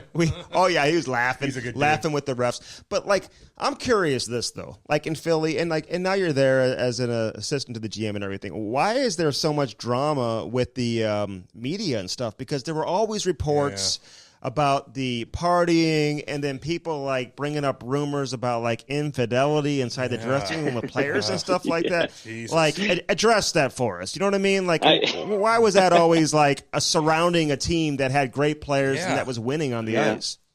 I don't know. That's a good question. I don't really have an answer for you. I don't know why there's so much drama all the time. When you have big personalities, like you mentioned, sometimes it's going to happen, but I honestly did not see much of all that stuff that is being mentioned. Just starting with the island thing, that was blown way out of proportion, like I said earlier. Yeah. So wait. What island thing? Now you got us curious, because I don't think we're like. And usually Andy knows everything about everything, and so I'm kind of confused how he doesn't know this. So now, what's up? What's up with the island thing? Love Island. So yeah. So from what I remember, it was after coming down the stretch, I think, and Peter Laviolette said, "All right, guys, I'm going to put my name on the island here. I'm not going to drink for the next month. So if you want to be part of it, you put your number or your name on it. And, if you don't want to, you don't have to. It's just something I'm pledging to do for the rest of the year. And I'd like you guys to join me." And, some guys did, some guys did not. And I can't remember what the numbers were, but, it turned out to be a huge deal of who was on there, and somehow it hit the media that some guys were on it, some guys were not, and it wasn't like it was mandatory to do. It was just like, hey, I'm pledging to do this. You guys want to get in with me or not? And it turned out to be a big thing, a big brouhaha for but you're almost, asking for nothing. You're asking for drama with that, though. Right? I mean, like, but it wasn't public. Yeah, but it wasn't public. This was just, they found out about it. Oh, they found out. Yeah, so it wasn't public. It leaked out. So, but even then, it was just, how does that leak out? You think? Yeah. How does that get out? It takes one player to mention something to a reporter, and you look, that might have been the problem. And someone obviously somewhere was talking because the media were getting a lot of information that was coming from the inside. And I can tell you this, as a reporter who wrote a lot of shit back in the day, that's something I just would not write. Like if a player told me, "Hey, we have this going on," whatever, I'd be like, "Oh, that's interesting," whatever. But I wouldn't. What about the power play? I wouldn't out the team on that. So were you on the island or not? Yeah, I was going to say, where were you? Where'd you stand? I bet you were. Well, it was easier for me. I like I said, I had the kids that was at home. Yeah. So I had an easy out. I think if I was a young guy, nothing to do in between games, I'm not sure I would have done it. So that puts you in a weird spot, by the way. It just does. I'm thinking about it. I'm like, God damn, do I put – now they're going to – what if I do want to have a beer after a game? I put my fucking name down. Yeah, not for the next month. Well, now I'm like kind of miserable. And can I take my name out of it? I don't know. Yeah, you had the option. Oh, you can take it out and erase it. That's confusing. If you had. I'm sorry. No, but it wasn't. Meanwhile, Peter Laviolette's having beers after the game. He's crushing booze. And he has you all believing that he's on the island where he's like crushing beers and drinking wine after every game. That's hilarious. Man, I love those Philadelphia Flyer teams. So do I. Dude, you were like Mr. Playoffs. People need to know. Yeah, because there's something to be said like Jean-Claude. I respect everybody who makes it to your level and have success, man. But when you're like a playoff performer, when you perform at the level that you did year in and year out in the playoffs, man, you have to take a ton of pride in that. Yeah, I mean that's I guess what I was wanting to do. I grew up watching playoff hockey. That was the biggest thing. I still remember, sitting with my dad when it was the Campbell Conference, and what was the other side? Wales. The Wales. And, one night you'd have 4 games in the East, and the next night you had 4 games in the West. And, we'd always had 3 or 4 televisions ready with all the games watching. Like, I grew up with that. And I remember going to bed as a kid dreaming that one day I would score a playoff overtime goal. That was always, my big dream going to bed. And, finally got there, and I wanted to make a difference. I wanted to be the guy that was going to make a difference, not just be part of it. And that's the way I was thinking. Maybe that had something to do, but or not. I don't know. But I certainly took a lot of pride, and I think it started from an early age watching with my dad. That's Daniel, what the shit kickers do right there. I'm not gonna lie to you. That's what the bad boys do right there. Are your parents? Are they still like living in Montreal? The family's no, they both passed. Oh, sorry. But we grew up in the Gatineau, Ottawa area. Montreal Canadiens fans growing up, and hockey had a big part of our life. Yeah, no doubt. Man. All right, listen, you scored a bunch of Damn right. I can't imagine the adrenaline that comes with scoring an overtime playoff goal, like at home or even on the road. I mean, it's just got to be an amazing feeling. You did that a bunch, But I want to talk about that Boston series, though. You guys are down 3-0, 2010. And I covered that final in Chicago, whatever, when you guys played the Blackhawks that year. But then in Game 7, you guys are down 3-0. You come back to tie the game. You got the tying goal late in the third period, I think, with just a couple minutes left. Ties at 4-4. You guys win in overtime. That series in particular, man, that's crazy. What was it about that series that, allowed you guys to kind of get back in and believe that you guys could do it? One thing I do remember, because I've been down 0-3 a few times in my career, and you know it's over. You have that feeling. You look around. I was like, all right, let's try to save face here and win at least one game, so it's not we don't get swept. But that after that Game 3 in Philly, we were sitting in the locker room and thinking, what the heck is happening? We're the better team. We're outplaying them. We're having absolutely no breaks. We should be up 2-1 in this series. Worst case scenario, maybe down 2-1, but we should be up in this series. We're the better team. And that's the way we were just looking around. We couldn't believe what was happening. And then the breaks started happening from that point on. We started getting the breaks on our side. There's a couple injuries. I think they lost Krejci, and then we got Simon Gagne back. So that's a big swing.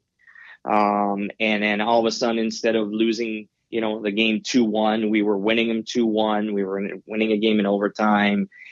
And then we get to Game 7, and I was so fired up for that game. And we come out of the gate and we're down 3-0, about 7 or 8 minutes down. And I was seeing red.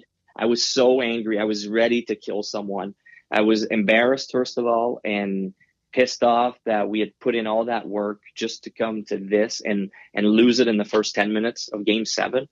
And there's that famous timeout that Peter Laviolette took, and he kept saying, 1 goal, guys, 1 goal. And we get a lucky break. Talking about breaks, we get a lucky fluky goal from JVR where it bounced off 3 different people and it ends up behind the net. So we went back in the room after the first period, and it was dead quiet. There's silent in there. And the guys we were so angry, so pissed off that we had came out that way, and just nothing was working. But we're down 3-1. The one thing I didn't realize at the time was that in the series, they were up 3-0, and now it's 3-3. In that game, they were up 3-0, and then they could feel us coming. We got back on the ice in the second period, and it's like they were frozen. Nobody on their team wanted the puck. They were just throwing it away. Nobody was making plays. They weren't really attacking the net. They just wanted the game to end. And then slowly we were able to creep back in. Scotty Hartnell scored a goal to make it 3-2. And then when we tied it at 3, we went back in the locker room after the second period, and it was the opposite. It was like the party had already started. You could feel it. Guys were, chipper. They were bouncing around. We couldn't wait to get back out to the third period. We knew we had them. They were frozen. You could see that in the way they played. You could see that in their eyes and their face. They didn't want to be the team that lost a 3-0 lead. So it was an amazing feeling going back for the third period. And Simon Gagne, we hadn't played early in the series, coming back and scoring a big goal was a big break for us. So we started getting the breaks in the second half of that series. Hey, we have a lot of people that listen that have kids that maybe didn't play, maybe didn't play hockey, but they watch their kids and they're kind of confused on things. And I think that could be a big confusion for parents that maybe never been in a situation like that. Like where you freeze, where you're up by 3 and all of a sudden the team just doesn't know what the hell to do. And explain that, what goes on in your brain when you're in the opposite realm of things and you just kind of freeze, you don't do anything, because I think a lot of parents see their kids do that and they're like, well, what the hell was that? And they're like, I can't explain it.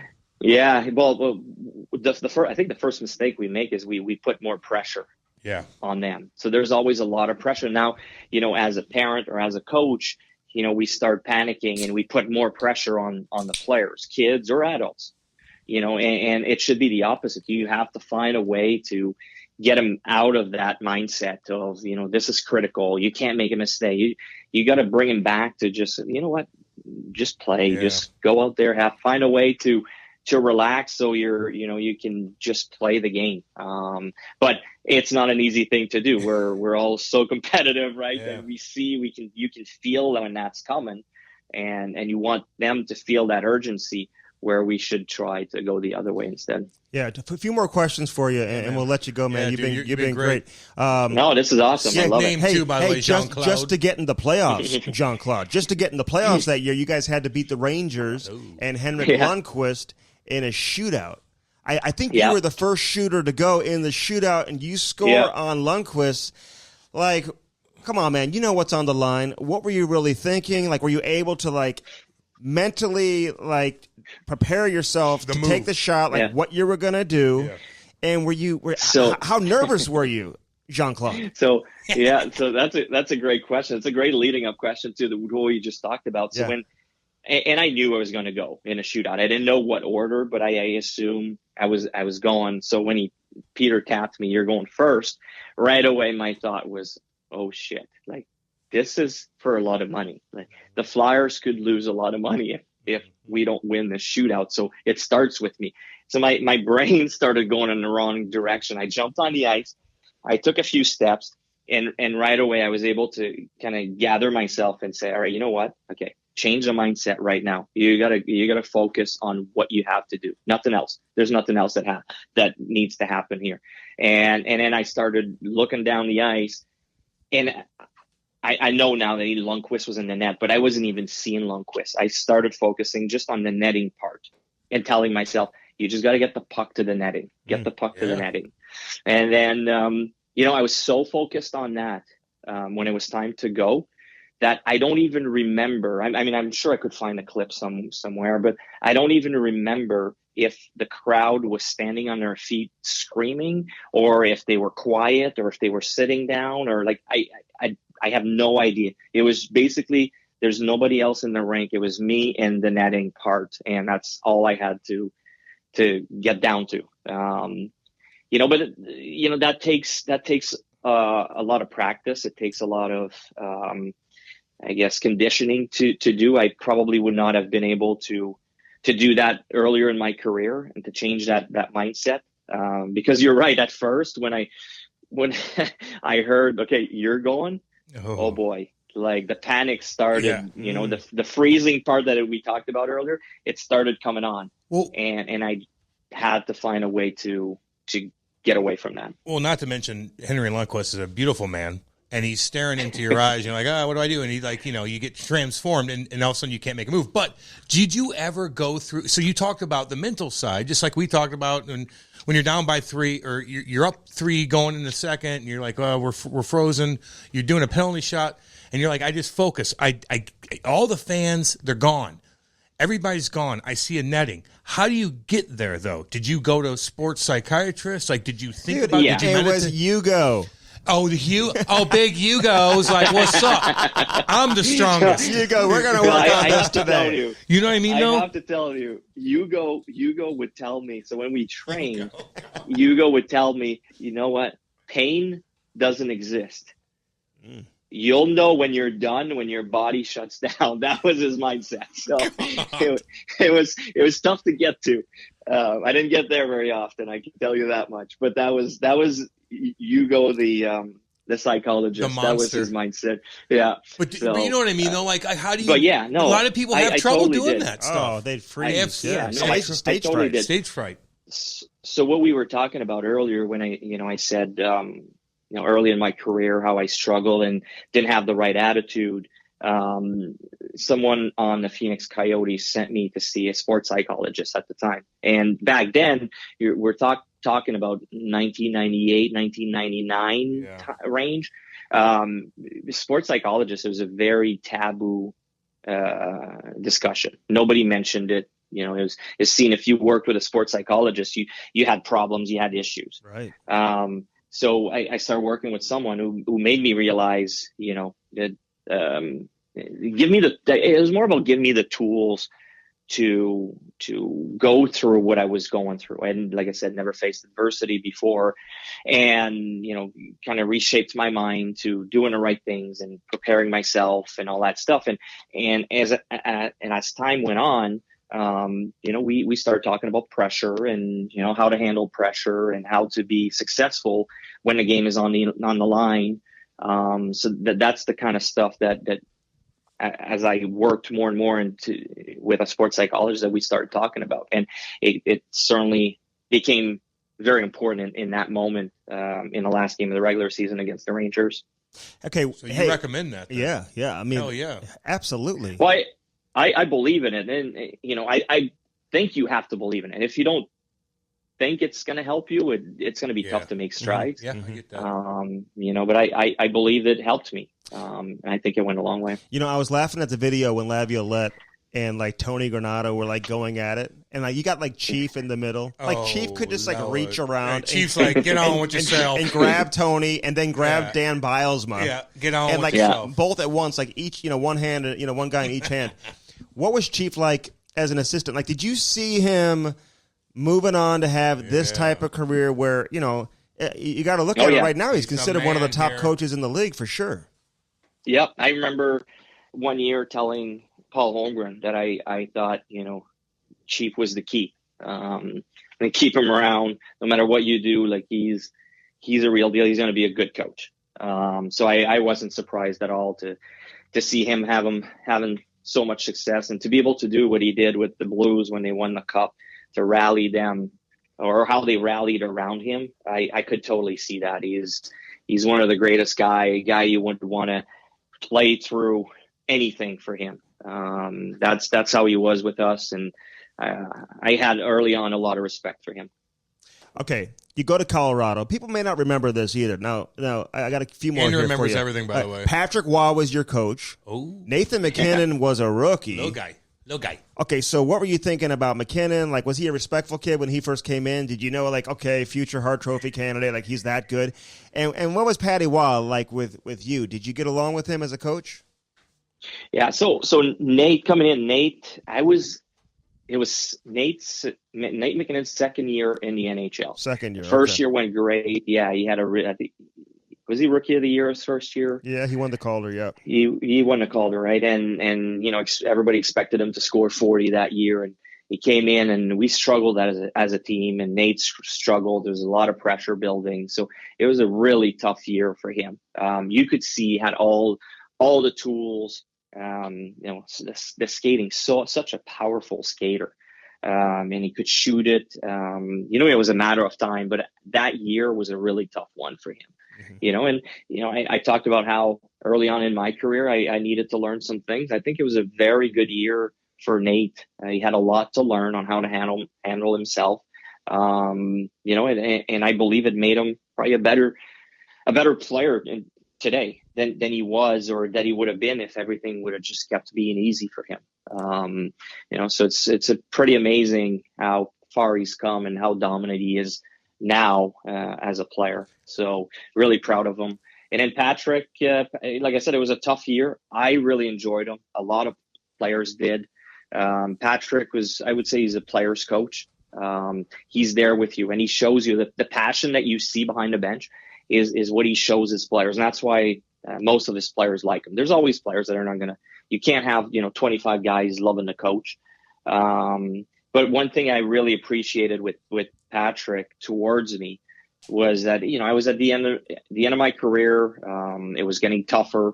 The body was having a harder time to keep up, but he was always honest with me. And, he never embarrassed me in front of the team. He would come in and say, Danny, we got some young guys here. We're going nowhere. We're going to go with the young guys for a couple games here. So, and I really appreciated that. He was honest. He was straightforward with me. So I have a lot of respect for Patrick. And one thing that really impressed me with him was how hard he worked as a coach. The amount of hours that he put into coaching, you wouldn't expect that from a ex-NHL superstar. Like he didn't need to do that. But he was there at 6 a.m. He was there till late at night every single day. He was so prepared, and that's probably the part that was the most impressed with him. Yeah, you had Ryan O'Reilly there too, young kid. I mean, so that's our boy right there. Factor. Oh yeah, great human being, great dude, amazing teammate. One of the best teammates I've ever had. Really? Why do you say that? Here, man. Oh, just the way he handles himself, the way he carries himself. And you know what? He's so unassuming. He doesn't even realize how much power he has on other people. The way he treats everybody. And you know what? We have his brother Cal here in the organization in Philly, in Lehigh Valley, and he's the same way. Just great people. Amazing. He's our captain in Lehigh Valley. So, as you've played with him, he's just a great leader, and it's pretty amazing, both of them, the way they handle themselves. Yeah, no, their parents are great people too. Yeah, they were like raised with a bunch of foster kids in the house. They're like Cal just got to 500 points, I think, last year in the American League. He had to play on the line with me in Windsor. So tell him I said, hey, will you please? He's the real deal. Hey, how many sticks did you go through a year? There's a great video out when Tyler Seguin and Taylor Hall, and people say my son looks like Taylor Hall, so like it's funny looking at this video. Does, but like, unfortunately for you. Like Cam, before the players are drafted, they go to an NHL game, whatever. Yeah. And so they're down in the locker room and they're talking with Danny Briere. Like they weren't even drafted yet. Tyler Seguin, Taylor Hall, and you're in the stick room and you're going through all these sticks, and you go through like over 150 sticks a year or something crazy. He's that guy. Are you like psychotic about your sticks, Danny? Like explain that. Come on now. I don't consider myself psychotic, but maybe I am. Probably I am. But I would use a new stick every game. So it depended how late in the season. So obviously the year that we got to the Stanley Cup final, we probably played, 105 games.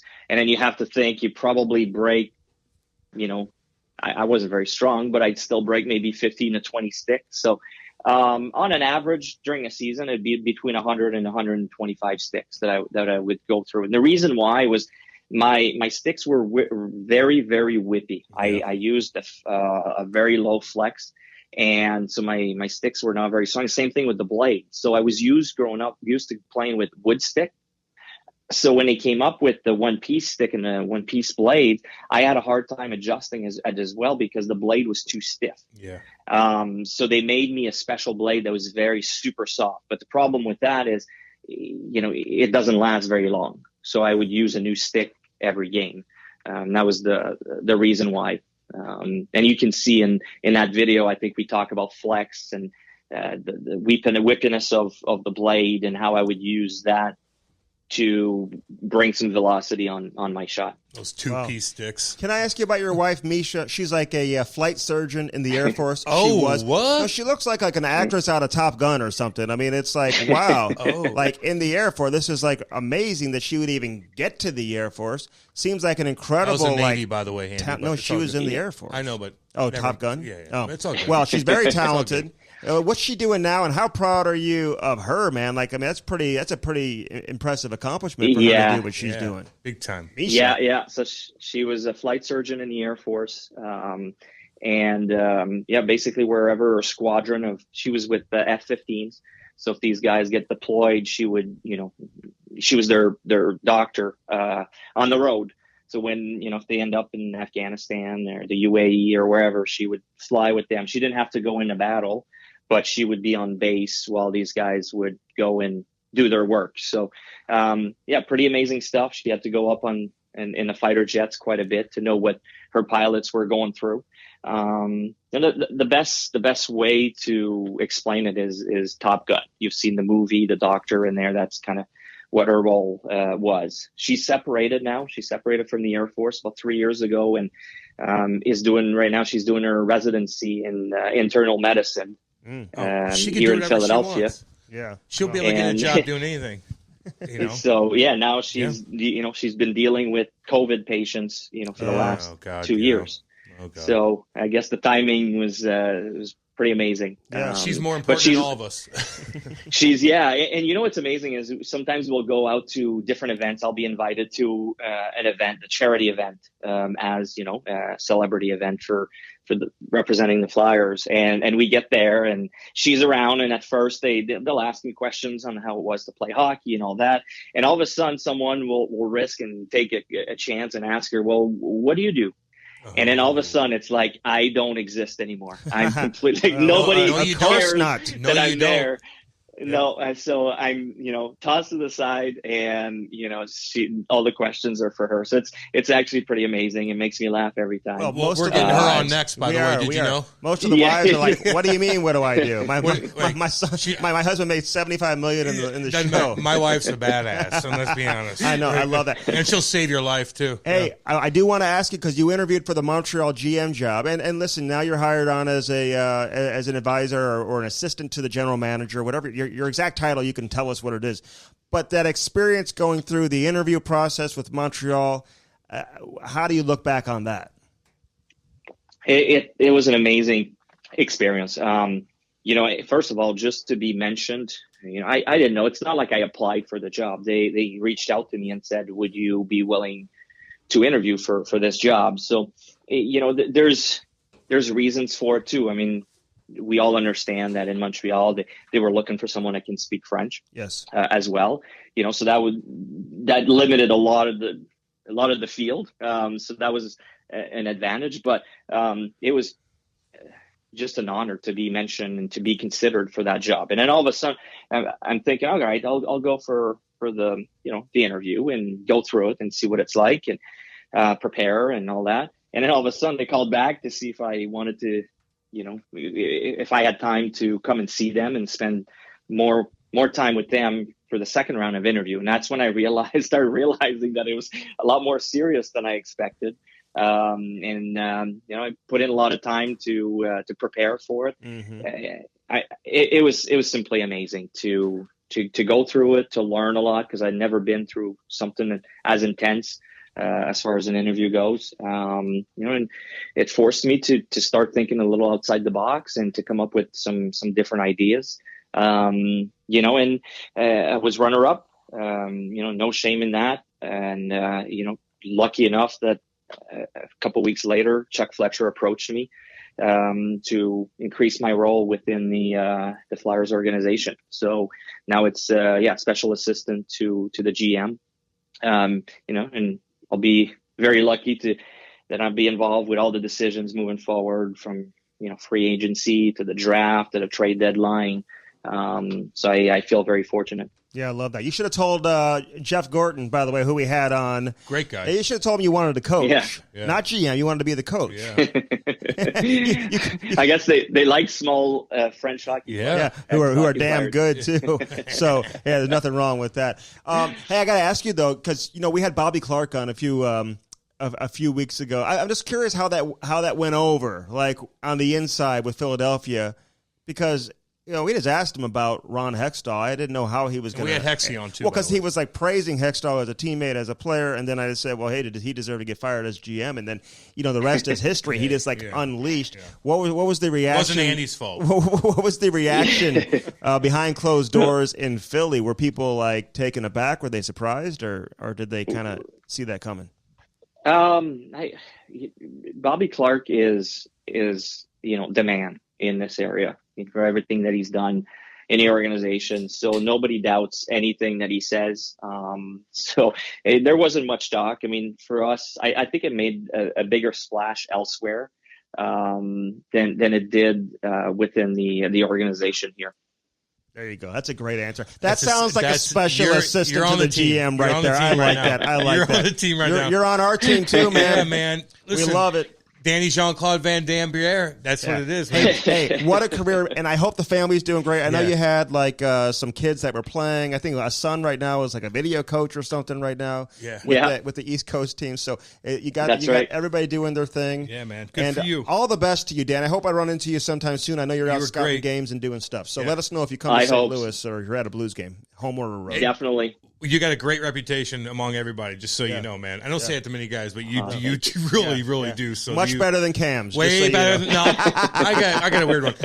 Hey, see you, Danny boy. I appreciate you coming on. Seriously, thanks a lot, Cam, man. Andy. Thank you. It was a blast. No problem, buddy. See you, buddy. You're the best, man. Take care. Bye bye. The Cam Strick Podcast is brought to you by Bellman and Bellman.com. BEHLMANN.com. Get out there to Detroit, Missouri. Check it out. On one side, you got the Buick, the GMC. Options for everybody. Then right across the street, you got the Chrysler, Dodge, Jeep, and Ram. Again, find something that works for you and get yourself a new set of wheels in time for the winter. All right, that was Danny Briere, presented by Hair Club, Cam. You know what Hair Club is, 800-279-7878. Get on there and sign up for your first appointment, man. You do that from our landing page, hairclub.com/CamandStrick. Hairclub.com/CamandStrick. Sign up for your first appointment. From there, you're going to save $250. That is a hell of a discount. It gets you started right there, Andy. Yes. It gets you started. Yes. Get going on it. Mm-hmm. Ooh, it's afternoon, 12 noon. Once it hits noon, I'm allowed to eat, Cam. And my new... Are you a model? Are you a teenage model? You go 16 hours a day without eating. That's part of the deal. It's what, are you trying to get skinnier? No, How about you just work out? No. Oh, I did go work out last week. Did you? Yes, you weren't there, by the way, because this is Cam. He's like an old lady, like worried about the weather. It hadn't even started raining yet, and he's worried about the icy conditions. When you live out in the mountains, dude, that's where I live. The mountains. What mountains? I don't live in Fancyladville. I live in Fancyladville, like out in the like country area. Oh, they don't clean the streets out there? No, we have our own. We have our own fucking dude. We have our own like gym. Like we have our own. Fire station. We have our own cleaning service. We have our own lawn service. We have our own PO box. Like our who doesn't have that? No, we have our own subdivision. Like that's where our mail comes. You like live in like an assisted living community. It's a community out there, dude. And so, like, we're the youngest. Somebody cut your grass, like the same people that cut the whole neighborhood. No, there's. You have to pay extra for that? Yeah, of course. Is there a homeowners association fee that you pay? Fucking right. So does that pay for all of that? The snow cleaning, the snow removal, It's expensive. We have our own fire station. So you don't pay for that. So if you have a kid out there, we have a fire station too in our neighborhood. For our neighborhood, we do. Okay, just for the neighborhood. It's right there, and it's next. They have a huge like school for kids. So if you're if you have a kid and you're like a wealthy wife with a kid, you can go down to this little gymnasium where all the other kids, you have your own like thing right there, right by the fire station where the kids all play. Mm-hmm. It's nice, man. Yeah, I got a guy one of the nicest subdivisions in Missouri. Our snow guy, his name is Bernardo. And he's very good at what he does. Bernardo. In fact, he's one of the best in the country. Tell me he's got a bad name. Bernardo. Although Bernardo tried to like take advantage of the situation because we didn't get much snow. We had like an ice storm a little bit and whatever, but he did send me a text saying we were going to get 2 to 5 inches and asked if I wanted to schedule my appointment for the snow plow. And I'm like, 2 to 5? We didn't even get like an inch, did we? Nah, it's all about the ice, man. Like the snow, you're all right, but there's a couple of hills out there you just can't pass. So I went and did a workout last week. I think I'm going to go again tomorrow. I'm just I'm going to go tomorrow. Back into the gym. I don't want to work out with you. Why? I hear you're talking shit in the gym. Talking shit? Yeah, it's nothing to do with talking shit. I called Jeff Lavecchio. I'll give you a little shout out. Because I'm hardcore, man. When I do my workout, I want it fucking done. I don't want any girls. He said I have way more flexibility than you. Well, yeah, because I'm fucking muscle bound like no other. You have no muscle on you. You should have more. You could probably do the splits like a weirdo. Anyway, the point is, I don't like working out with other people, man. Like I like to get my shit done. And you're gonna talk my fucking ear off the whole time. Hey. And you're gonna be like, "What's Cam doing? And I'm like, "You're just gonna annoy the fuck out of me." You're gonna have to be. I don't want to. No, I'm not gonna go in with you. You're gonna have to be ready for it. I'm not gonna go in with you. I want to go in by myself, dude. I went in by myself. I had the best workout I had in quite some time. Man. In fact, I blew him away in terms of how strong I am, dude, and just in terms of my flexibility, like I said, and just my ability flexible because you haven't done shit. Yeah, well, you're flexible because your body hasn't got strained out for anything. What hurts the most when you work out? My flexibility. Well, that's my legs, my hips, my back. Very weak. Jeff said my whole back, my spine is so fucked up, and I feel fine. It's just like this is the way my built, man. I got my muscles are big on my back, and you gotta work that out. Dude. I look like a fucking werewolf. Yeah, well, you can't be like taking time off away from. Andy, I took 5 years off. Your body, okay? Like I took 5 years off, and I just kind of keep up for like. Is that the first time you'd been in the gym in 5 years? Yeah, really. Yeah, basically the gym in 5 years. Yeah, man. Yeah, because you think you work out at home by doing a couple push-ups. I do 300 push-ups a day. Did you do 300 today? Yeah, I did. When do you do them? At 6:05 in the morning at the studio for my 7 o'clock show. I just do it before Jim the Cat Hayes comes in and annoys me. How many per set? I do 50 a set. It takes about 20 minutes. I do 320 minutes. I do 50, boom, wait 3.5 minutes, 50, boom, wait 3, boom, boom, boom. Yeah, you know, it can have an adverse. It can have an adverse effect. Oh, thanks, Andy. Tell me. Well, I know my back. I look like Hunchback in Notre Dame. Your shoulders, everything. I look like fucking Lucic. I do. Yeah. Well, I do. My head and my body type is like that motherfucker. Yeah. Not as bad. Well, no, it is. I have I look like a goddamn pterodactyl. I talked to Lavecchio about that because you kind of have like that. Yeah, you do talk about me. I don't ask anything about you to him. Well, I know the answers. He was comparing everything that I was better at than you in the gym. He couldn't believe it. So like, he's talking about. You're better at asking questions than me. I'll give you that. You're good at. You dress nicer than me now too. Okay. I'm not gonna lie. You dress good. Really? Yeah. You dress good. Is that important to do? For you, yeah. Okay. You got to show off, and I need you to walk into the rink and be like, "Look, I'm important." Mm-hmm. I could walk in the ring like a jackass with cut off fucking jean shorts. It don't matter. You need to look good. Okay. All right. So we appreciate Danny Briere. Danny Briere was great. Jean-Claude. Yeah. Great guy. Always happy. Very smart. You know why I like him. What you ask him a question, you go, "Oh, sorry," or something. He goes, "No, this is great." Oh, he's like, and he's probably like, "No, he's like, shit." He's like, "I've got more time." Funny how these guys stay on. They want to stay on for another hour. I don't know because we're asking them legit questions. Mm-hmm. We're talking to him like we're talking like he's probably like, "Oh, like this is different," and that's why it works. Yeah, you got to be a little bit different, right? Yeah, we're just like, "What's up?" We know a lot about you, and he's probably like, "Whoa, like, every detail of shit." Yeah. You ask good questions. I try to be like, he understands my Hey, I game. will tell the people out there, everybody driving the truck in Saskatchewan, everyone out there in Toronto and everything, all the truckers, everything, man. If you have any suggestions, you let us know. Because sometimes you forget about somebody, and you're just like, hey, let us know who you want to. Yeah, and there's a lot of guys that you're going to say, and we already had them on. So, like, kind of look at our archives. We get that a lot. Like, just remember, guys, look at our archives first, and you're going to be like, holy motherfucker. I don't want to say who it is. But I sent our guest list to a player who's coming on with us in a week or so. Yeah, big boy, yeah. And he was like, that's what he said. He's like, holy shit. I know. I know. So, well, we get everybody. Yeah. So we get the best of the best. It is what it is. All right. CarShield and CarShield.com, Cam. 800-857-2481. Mention the promo code CAM, which we're working on Might get laid. But we're working on that. Dude. It'll save you 10%. And again, you just got to get the protection. You never know when something's going to go down. They are unbelievable people. They support the game. They love the game. And that's what we love about CarShield, man. Yeah, they had Super Bowl commercial, too. It was great. Super Bowl commercial. Little Tang Dog. I'll give you a little shout-out, too. Love it, Tanger. Great Super Bowl commercial. Yep. What about the Four Hands Brewing Company, the Cam Strick mango lemonade? Like dude, it, I am getting the women folk love it. Oh, my God. So I got a text yesterday. The women folk love it. That there was like a group of parents in a parking lot. Beer bonging? Tailgating, because that's like hockey parents do that now. They tailgate before the game. Good for them. And they were handing out like our drink and there was like a group of people, like 20 people all having it together. The women folk love it. Yes, they do. And the men, though. I know, but I like to hear that because they Kate loves it. Yeah. And her friends love it. Mm-hmm. It's kind of sexy. Oh, yeah. My wife loves it, too.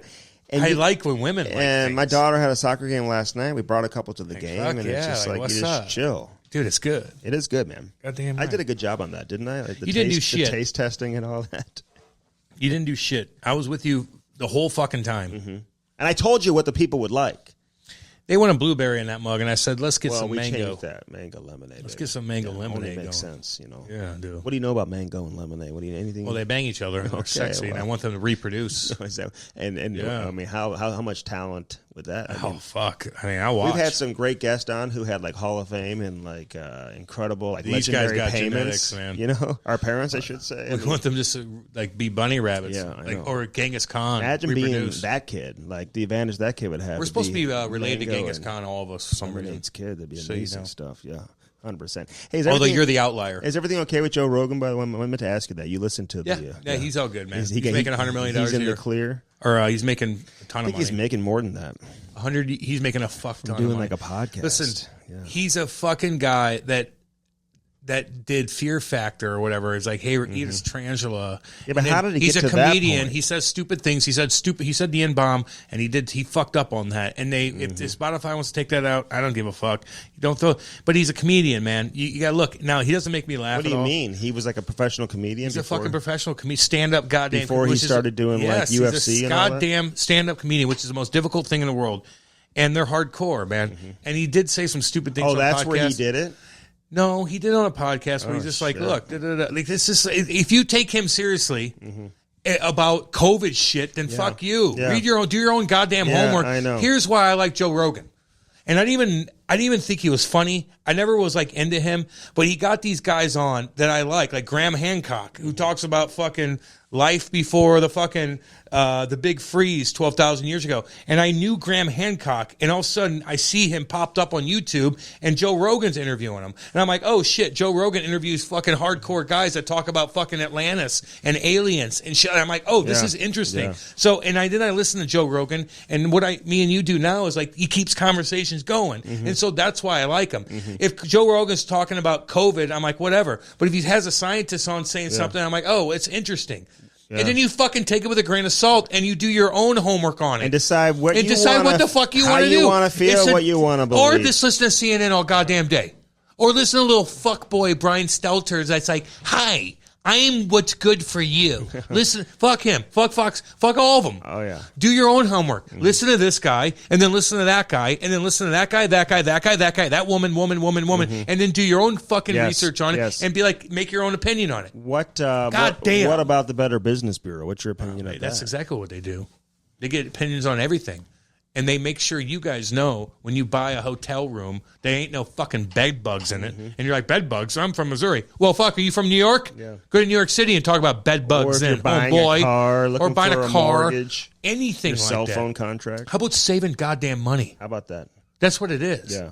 Well, you go to bbb.org, you can find everything you need in one place. All BBB services are free to the community, man. We love that. You don't have to pay the BBB to see the review of area businesses, which is another difference between the BBB and the other online review sites, Cam. That's what separates them from the other ones. Right. They've been in business promoting charities, reviewing companies, reviewing charities for over 100 years. So you know if the information is working. Because you don't know if the information in these other online review sites that I'm talking about, they've been verified. Dude, if they're even accurate. Like, we're going to New York coming up here, although we didn't, the Blues are paying for us to go, but like, I want to know where I'm staying. And if I was going on my own, like, I'm looking them up. Like, is this okay? Am I gonna get goddamn bed bugs? And you're like chirping. I'm like, I'm telling you, that's like a big deal. 100%. So it's like, man, there's just like little things. You could think of anything. You're like, I want to go through the BBB, see what they have to say about it. Yeah, there's no just doubt. do it. All right, 314-645-3300. It's like muscle memory. 314-645-3300. BBB.org. All right, Dan Bellman, Bellman.com. I need a shit kicker. Danny boy. Just tell the people what you won't find. Man, I need there. Swinging dicks. Okay. No, I don't want swinging That's dicks customer fucking service. coming out like. Yeah. We're gonna go out there and do a little test drive, man. I mean, I'll see. No, I am. I'll see what I can get you. Let me do my thing, and then you go out and do your thing. I'll see what I can get you. Okay. Danny boy, over there with Danny boy. He knows. When I come, Danny boy, I'm telling you, man, we're going out there in Troy, Missouri, baby. Dan Bellman. All right, Loosey Goosey. Lucy.co. I'm eating one right now. What's your favorite flavor? Cinnamon. Still? Well, I can only eat more. All right, listen, explain this, though, because you've got the gum, you've got the lozenge, and then you've got the pouch. So what are you reaching for in what situation? Man, it depends. Like, I can't do the gum when I'm talking on the radio because I'm like, but you can put the pouch in. I put that motherfucking pouch in, and I don't crave that. What about when you're driving? I'll do both. What about when you're watching these stupid-ass shows you watch at night? Stupid shows. I watch biographies. And you're putting these terrible Instagram stories up there that are orange. That's my wife. It's you. I'm not doing it. That's my wife doing it. And you're like playing with the dog. Hi. Hi, dog. Hi, cat. They are the cutest. Are they not the cutest? Rank them. Are they the cutest? Who do you like the most in the house? I would rank them. Boo Boo's number one. Is it? My little precious angel of darkness. Boo Boo's number one. Boo Boo, my little kitten. I love her. She's old, and she's how my old? little precious Do you know how angel. old she is? She's like 14. Oh my goodness! Are you going to be able to come into work that day? You listen to me, and you listen to me good. I'll be motherfucked up. I'll be so fucked up. Are you going to be able to work the Olympics if that happened, or no? Fuck no. Okay. I'll be like Doc Emmerich. Because I'm just saying, I want to know how much you love this cat. You chirp me with the Olympics, you know I'm not going to do that. What if I had like Mario Lemieux booked that morning? I ain't doing it. You're not coming in? My precious little kitten. Oh, God. I'll have to do it all by myself. She's always been there. I've been through dark times with goddamn shit, and she was always there for me. No matter if I played like shit, no matter if I was Boo Boo? Boo Boo. You still talking about the cat? Oh God, that precious little kitten. I love you so much. I do. Okay. I do. Okay. I'm just letting you know. Well, I believe you 100%. Goddamn. So anyway, so Bellman.com, absolutely. Oh, Lucy, we're still talking about Lucy, man. Lucy. Oh, I love Lucy. You know, I'm not even a big chewer, Cam. You're not. But I'll just, I was chewing since I was 12. Shit kicking. I don't know about all that. Shit kicking fucking 21-year-olds. But all these midget hockey players who feel the pressure to put don't feel the look. Junior hockey players, even those who are in the pros. Listen, you need to have the pressure. You just get some Lucy and put that pouch in there. Just so you know, guys, when you're at the bar, just saw all y'all young kids. What are the women thinking when they see you? They don't fucking want that. They don't want to kiss you, dude. You guys are cool as fuck. A wolf would want to kiss you, but they would not. You just got done playing a fucking sick ass game. You got a cut over your fucking eye. You got your fucking suit on or your track suit. You're a fucking athlete. You got your hair fucking flowing. You got a little black eye. You don't need a fat fucking chew in your goddamn mouth to talk to some girl. You think a girl's like, oh, he chews. He's a man. No, they don't think that way. Is he sweet to me? Does he got sick hair? Is he cut up when he acts like he's putting sweat over his fucking eye with his shirt to show his abs off? Yeah, he's sexy. I don't want a fat chew. If I'm a girl that's not sexy, you need all the help you can get. Don't put a fucking chew in your mouth. Okay. Can I just give a warning? And Andy likes to act like he chews to be cool. It's not Dude, cool. I would throw up if I put one of those Grizzlies in my mouth right now. Although I've been known, you give me a pouch or something, like 3 o'clock in the morning, whatever, I can put that baby in there. Man, no. Okay? Don't even start with that shit. No girls like it. Can I give a warning? This product contains nicotine, Cam. Yeah, I want that. Did you know nicotine is a addictive chemical?